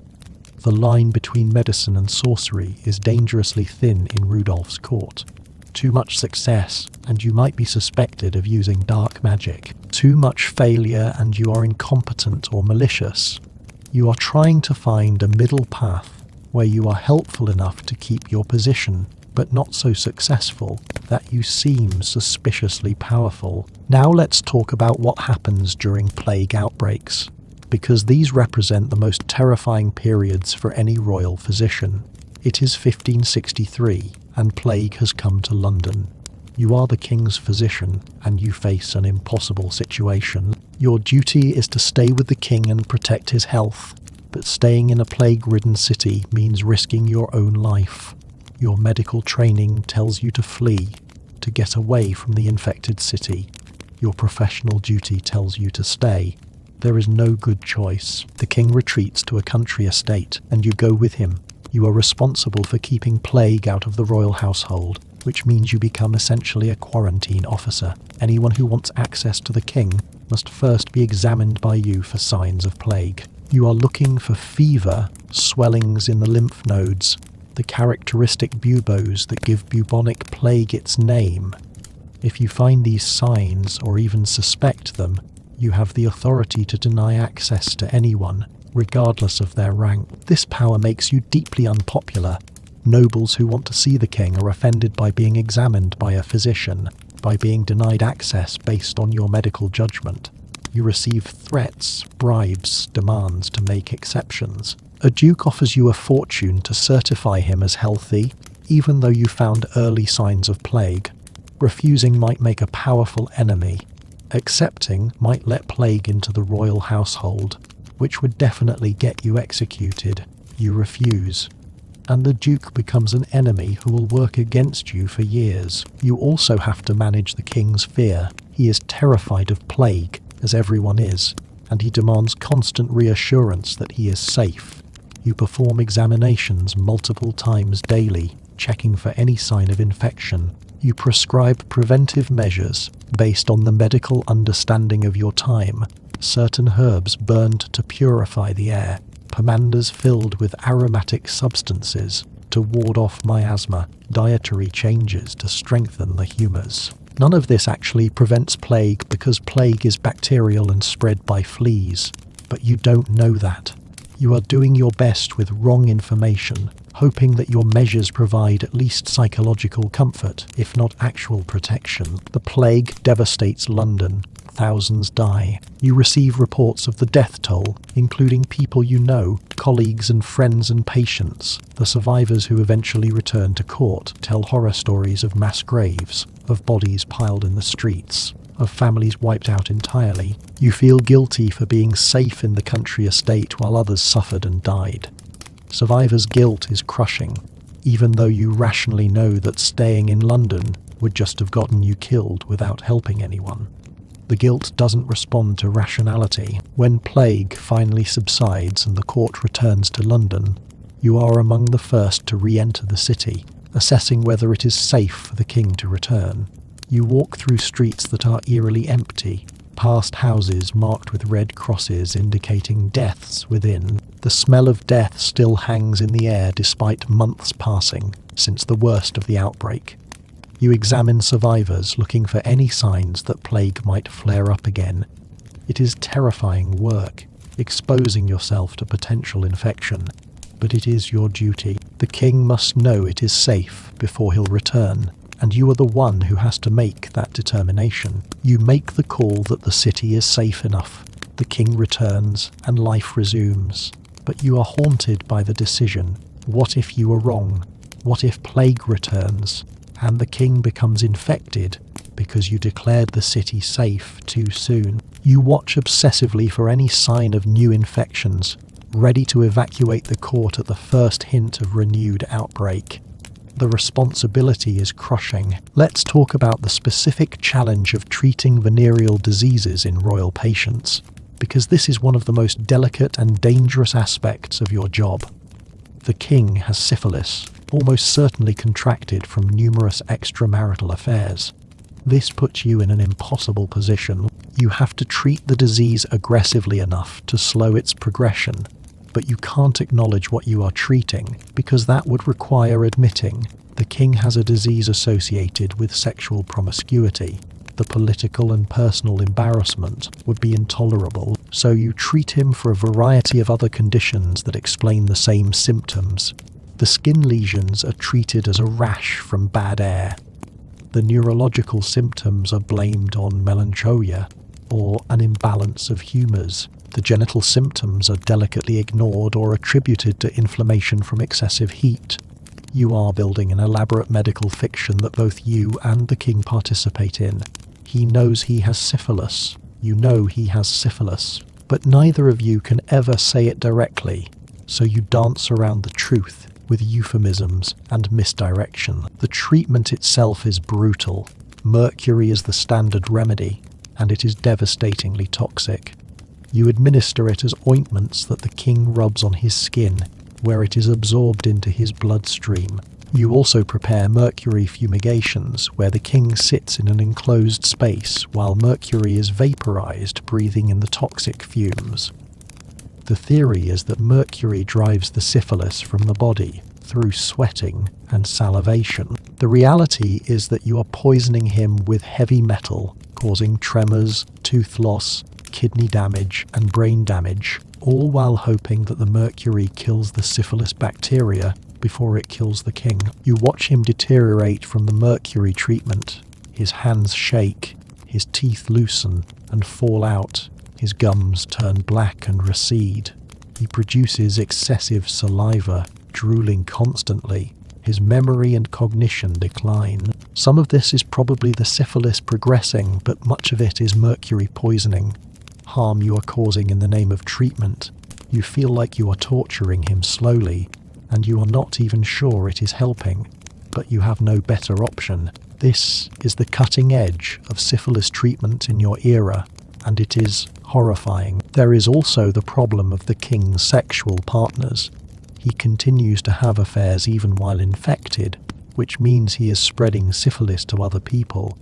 Medically, you should warn his partners, should insist he abstain from sexual contact until the infection is resolved. But you can't do that. You can't tell the king what to do with his sex life, and you can't warn his partners without breaking confidentiality and revealing that the king has syphilis. So you watch as he infects other people, knowing you are complicit in the spread of disease, unable to intervene. Some of those infected women end up as your patients too, coming to you with symptoms they don't understand, asking for treatment. You treat them with the same mercury remedies, never telling them where they likely contracted the infection, maintaining the fiction that these are separate cases of some mysterious malady. The moral weight of this is crushing. You are participating in a system that protects the king's reputation while allowing disease to spread unchecked among vulnerable women who have little power to refuse a king's sexual advances. Now, let's examine your relationship with surgeons and other medical practitioners, because the medical hierarchy creates additional complications. In your era, physicians like you are at the top of the medical hierarchy. You have university education, you read Latin, you are theoretically skilled in diagnosis and internal medicine. Below you are surgeons, who are considered craftsmen rather than scholars, who do the bloody manual work that physicians consider beneath them. Below surgeons are barbers, who perform basic procedures like bloodletting and tooth extraction. And below them are various healers, herbalists, midwives and folk practitioners. As royal physician, you are supposed to supervise all medical care the king receives, but in practice, you need the help of people beneath you in the hierarchy. When the king needs surgery, you can't do it yourself. Physicians don't perform surgery, so you have to work with a surgeon, someone you technically outrank, but whose practical skills are better than yours for this particular task. This creates tension. The surgeon resents taking orders from someone who can't actually do the procedure. You resent depending on someone of lower social status. When the king's leg ulcer requires surgical cleaning, you have to describe to the surgeon what needs to be done, even though he probably understands the wound better than you do. You are translating medical theory into practical instructions, playing a role that is somewhat ridiculous, given that the surgeon has far more experience with wounds than you do.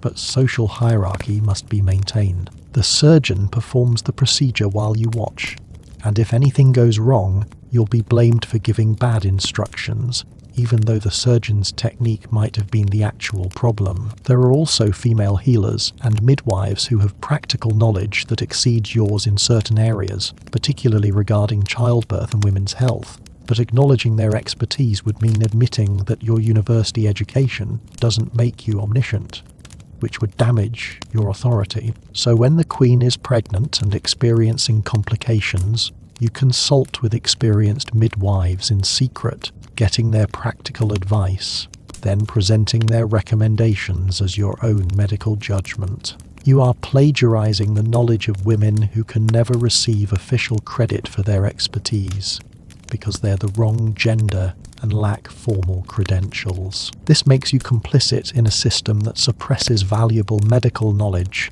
because it comes from the wrong sources. You know that many folk remedies actually work better than university-taught treatments. You know that midwives have centuries of accumulated practical wisdom about childbirth that you don't possess.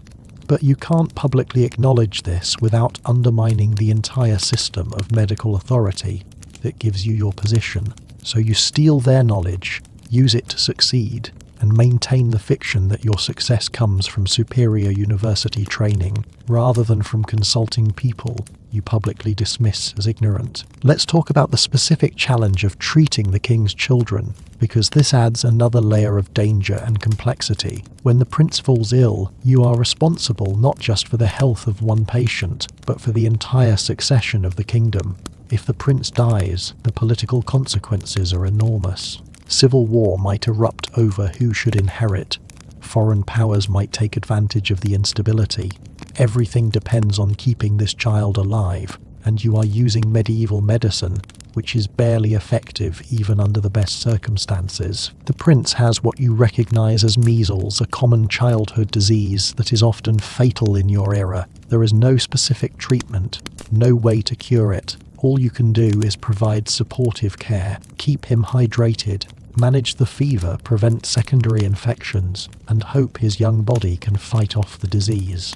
But the king and queen don't want to hear that there is nothing you can do.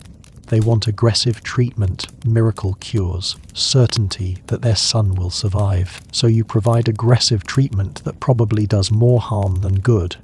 Bloodletting to reduce the fever, Even though removing blood from an already sick child weakens him further, purgatives to cleanse the system, which cause dehydration, various herbal preparations that have no real effect on measles. You are doing these things not because you think they'll help, but because doing something, anything, is better than the honest admission that medieval medicine has no cure for measles. You have to be seen trying, have to give the appearance of working miracles, even as you privately know that the prince's survival depends mainly on luck. The prince survives, and you are hailed as having saved his life through your excellent medical care. You receive rewards, public praise, increased trust from the king. But you know the truth. You didn't save the prince. He survived despite your treatments, not because of them. His young immune system fought off the measles while you performed elaborate medical theatre.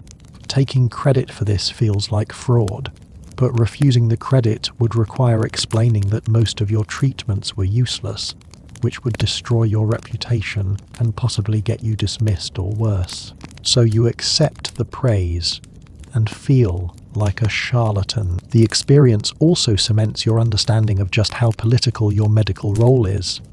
The prince's survival is attributed to your skill, which means future failures will be attributed to your incompetence or malice.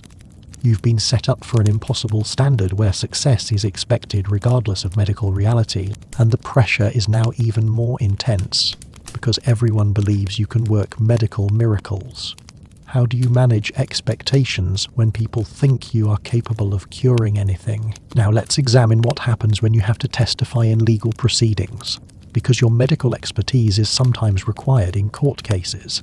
A nobleman is on trial for murder, and there is a question about whether the victim died from poison or from natural causes.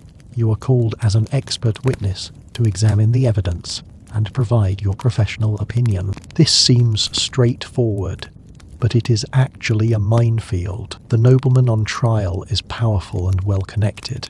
If you testify that he likely used poison, you are making a deadly enemy who might survive the trial and seek revenge. If you testify that the death was natural, you are potentially letting a murderer go free, and if evidence later emerges that contradicts your testimony, you could be accused of perjury or corruption. The truth is that you can't really tell from the available evidence whether poison was involved. Medieval toxicology is primitive, and many poisons mimic natural disease. You examine the body, which has been dead for days and is badly decomposed. You are looking for signs of poison, but you know that many poisons leave no visible trace, and many natural diseases can produce symptoms that look like poisoning. The intestinal damage could be from arsenic poisoning or from cholera. The blue tinge to the skin could be from suffocation or from certain toxic substances. You are being asked to provide scientific certainty where no certainty is possible. You give carefully hedged testimony, saying that the symptoms are consistent with several possible causes, including but not limited to poison, that you cannot definitively rule in or out poisoning, that more evidence would be needed for a certain conclusion. This is honest testimony, but it satisfies no one. The prosecution is angry that you won't definitively say it was poison. The defense is angry that you won't definitively say it wasn't. Both sides suspect you of bias toward the other.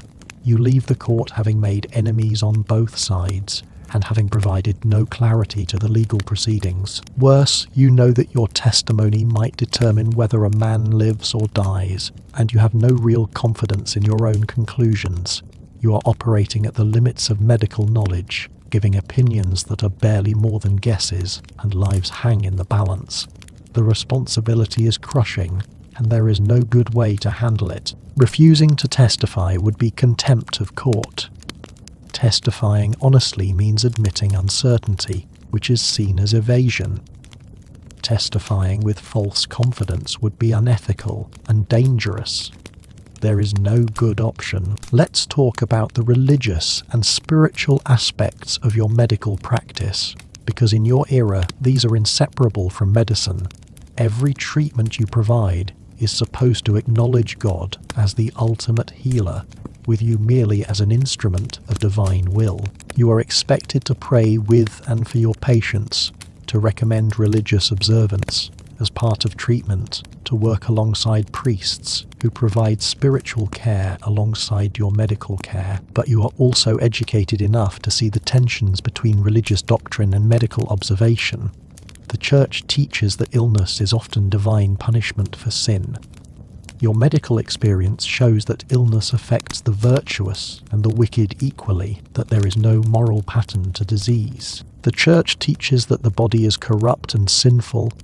Your anatomical studies show that the body is an intricate, fascinating system worthy of respect and study. The Church teaches that faith can heal. You've watched deeply faithful people die from curable diseases while cynics survive. The contradictions trouble you. You have to be extremely careful never to voice these doubts. Questioning religious doctrine is heresy, and as someone with access to the king, you'd be a particularly dangerous heretic. So you maintain outward piety while privately harboring serious questions about religious explanations for illness. You pray with patience because it is expected and might provide psychological comfort. But you don't really believe that prayer will cure bacterial infections. You recommend pilgrimage and penance because refusing would be suspicious. But you know these practices won't fix physiological problems. There is a particularly difficult situation when the king asks you whether his illness is divine punishment. He is suffering from painful gout, and he is convinced that God is punishing him for some sin, possibly his adultery, or his treatment of religious reformers, or various political decisions. He wants you, as his physician, to provide a medical opinion on whether the illness is natural or supernatural in origin. This question is impossible to answer safely. If you say it is divine punishment, you are essentially confirming that the king is a sinner worthy of God's wrath, which could offend him. If you say it is purely natural, you are contradicting the religious framework that the king believes in, which could be seen as heretical. You thread the needle by saying that all illness ultimately comes from God, who controls nature, but that doesn't necessarily mean it is direct punishment. It could be a test of faith, an opportunity for spiritual growth, a reminder of human mortality, or simply the natural functioning of a fallen world. This answer is theologically acceptable while leaving room for medical treatment. It allows the king to interpret the illness however he wants, spiritually, while still accepting your medical interventions. But it requires you to talk like a theologian when you are really a physician, to use religious language to describe what you understand as biological processes. Now let's examine what happens when you are asked to certify miracles, because this is another area where medicine and religion collide uncomfortably. A local church claims that a blind man was healed after praying to a particular saint's relic. The church wants official recognition of this miracle, which requires medical certification that a genuine healing occurred. You are called to investigate because you are the most prominent physician available. You examine the man who claims to have been healed. He says he was completely blind but can now see after touching the saint's relic. When you test his vision, he can indeed see, but his eyes show no sign of previous blindness, no scarring or damage that would explain prior vision loss. Either he was never really blind, or he is lying, or possibly he had some psychological condition that caused blindness which resolved for psychological reasons that have nothing to do with the relic. You are in a terrible position. If you certify this as a genuine miracle, you are potentially endorsing fraud, helping the church profit from a fake miracle through increased pilgrim traffic and donations. If you refuse to certify it, you are attacking the church's credibility and risking accusations of insufficient faith or even heresy. The church and the local nobles are expecting you to confirm the miracle. Refusing will make powerful enemies. You provide a carefully worded statement saying that the man can currently see and reports having previously been blind, that you cannot medically explain the restoration of vision, and that the healing coincides with prayer to the saint.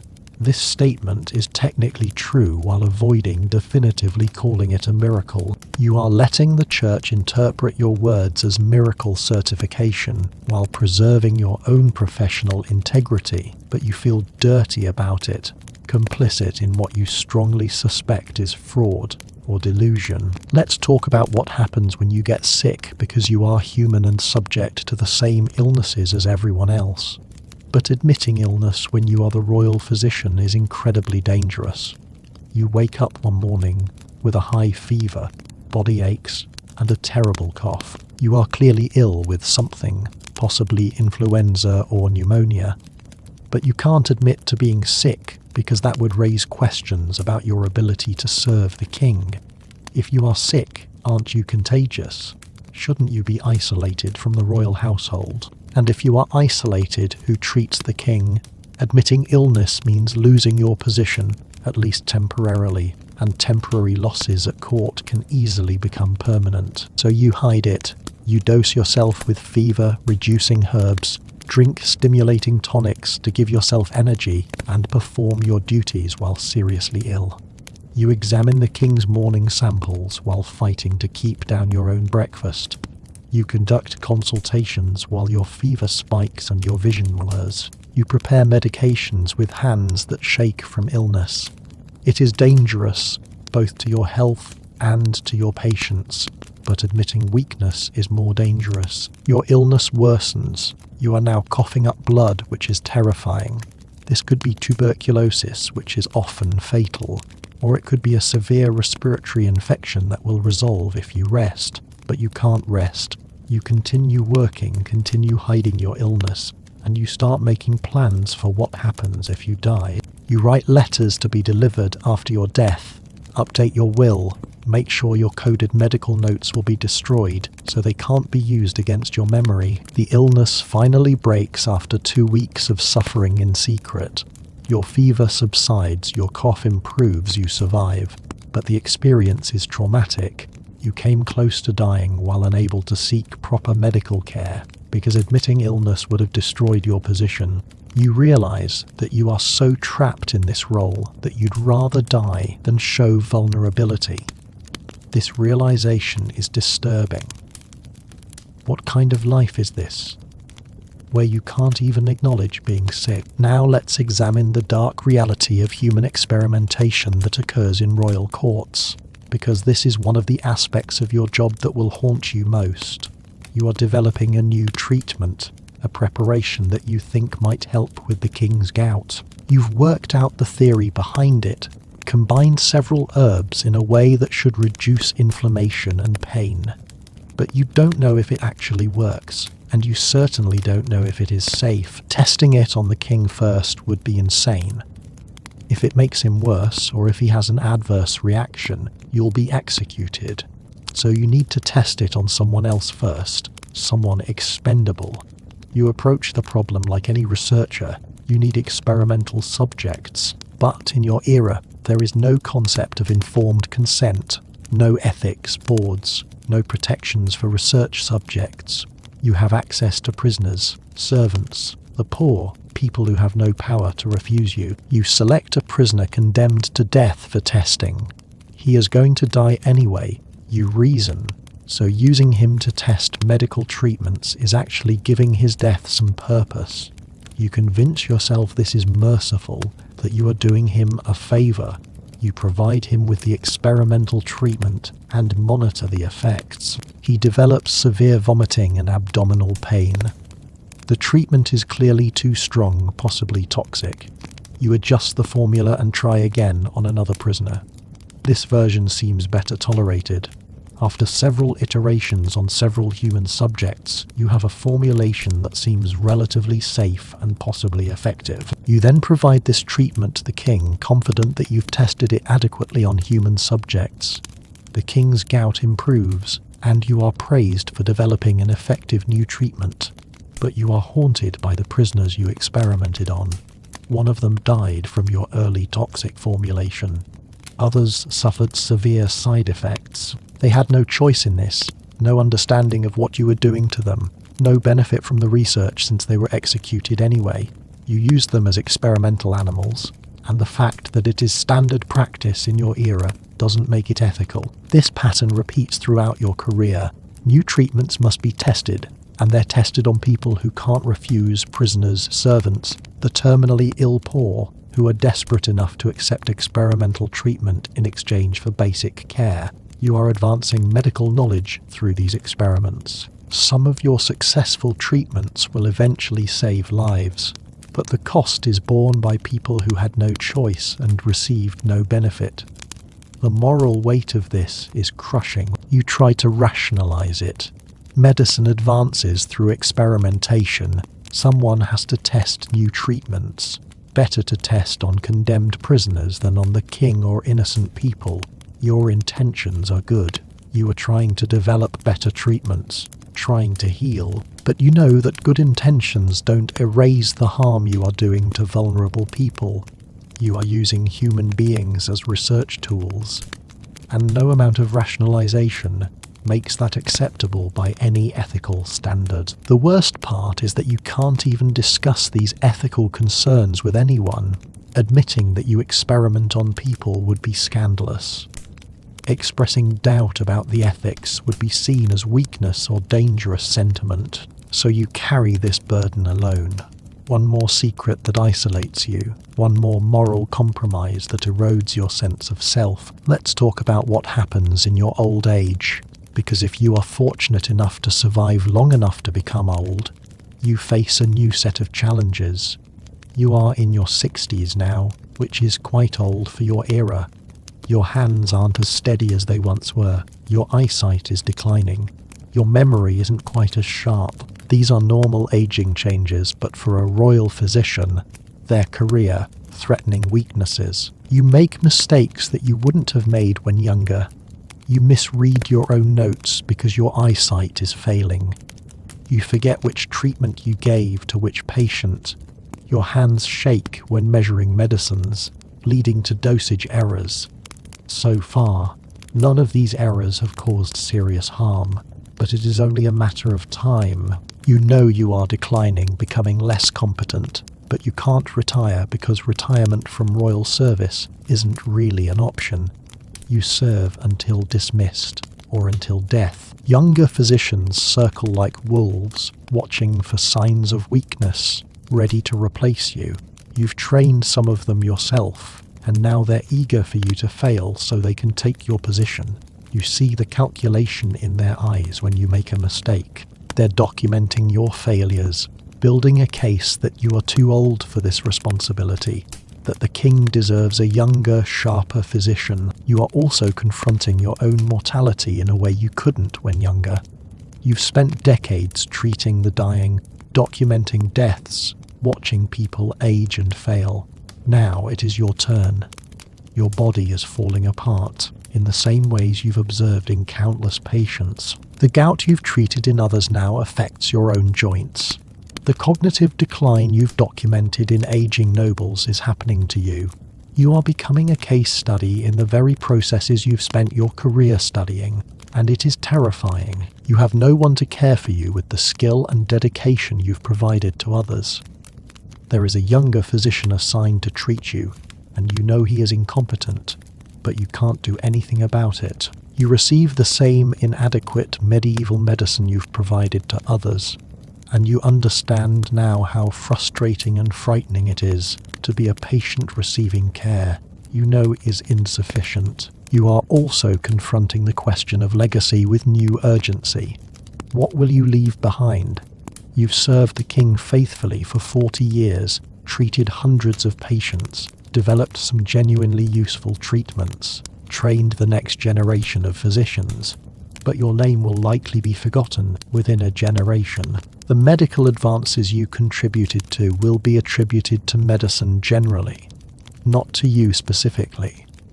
Your lifetime of work will vanish like water poured on sand. You consider writing a medical text, something that would preserve your knowledge and your name, but comprehensive medical writing requires time and energy you no longer have. You are exhausted from decades of stress and overwork. Writing a significant text would take years you probably don't have left, so your knowledge will die with you, scattered across coded notes and the memories of physicians you trained. but never systematically preserved. Thank you for joining me on this journey into one of the loneliest, most dangerous, most psychologically devastating positions imaginable. Thank you for listening to this difficult story about secrets and isolation and moral compromise and the terrible price of proximity to power. We've walked through a life that combined privilege and prestige with crushing loneliness and constant fear, where knowing too much meant trusting too few, where every day brought impossible choices and every success was shadowed by the possibility of catastrophic failure. The king's physician should be one of the most honoured positions in any society.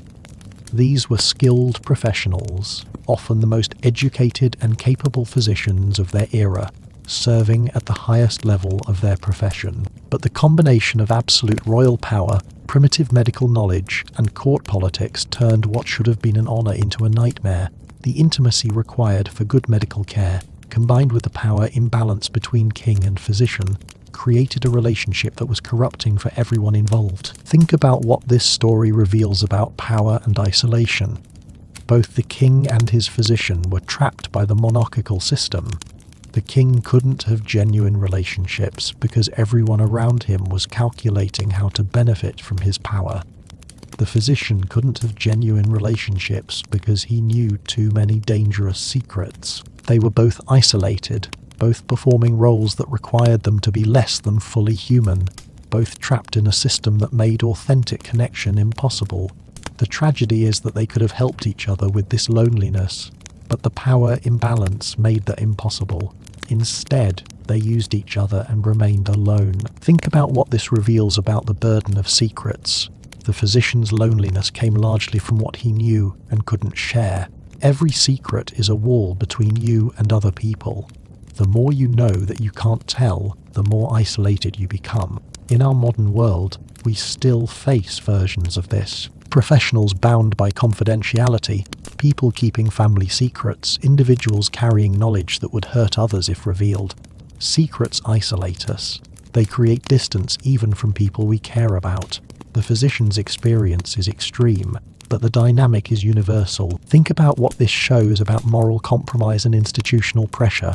The physician started with ethical commitments to healing and helping people, but the job systematically broke down those commitments, forcing him into situations where all options were bad, where there was no right choice, only different kinds of wrong.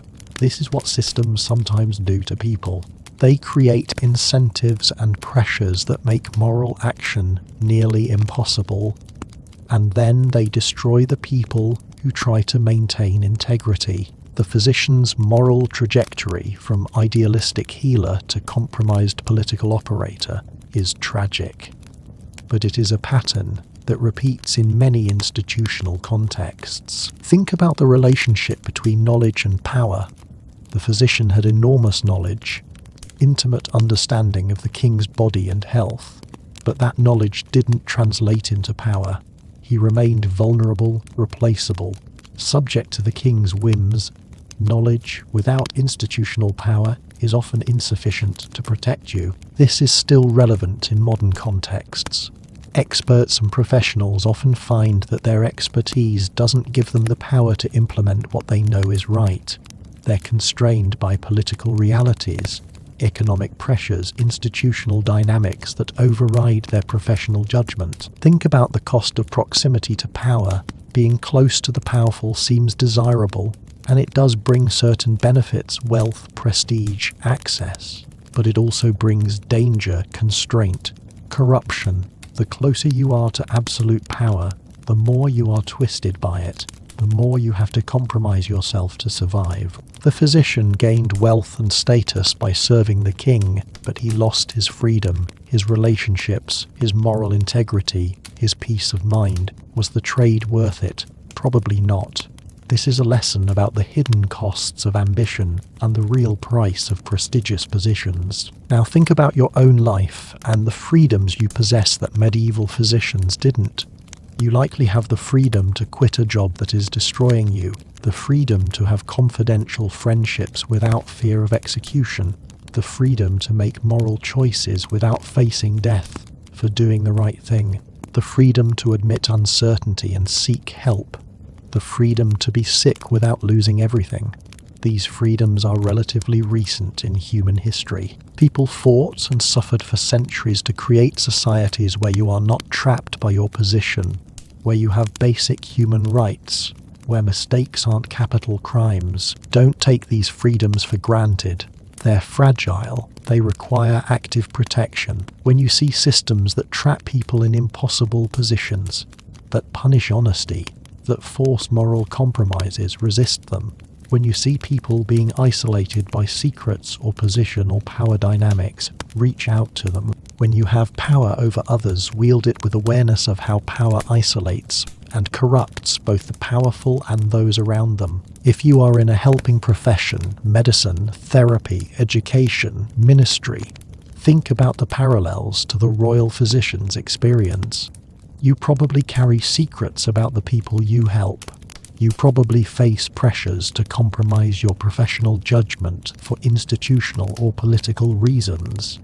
You probably experience some isolation from the burden of what you know. Modern protections exist that medieval physicians didn't have: professional organizations, ethics codes, legal protections, peer support. Use them. Don't try to carry everything alone. The physician's loneliness was partly forced by his circumstances, but it was also partly self-imposed, a refusal to find whatever support might have been available. Don't make that mistake. If you are someone who depends on professionals for help, doctors, lawyers, therapists, clergy, think about what they might be carrying. They know things about you that burden them. They make decisions about your welfare that weigh on them. They face pressures you might not understand. Be a little gentler with them. Understand that the helping professions are harder than they look. And if your helper seems distant or formal, it might not be coldness. It might be the professional boundaries they maintain to protect both of you from the complications that arise from too much intimacy and power, imbalanced relationships. Tonight, as you drift off to sleep, think about the king's physician in his luxurious chambers, surrounded by wealth and beauty, utterly alone. Think about the secrets he carried that separated him from everyone around him.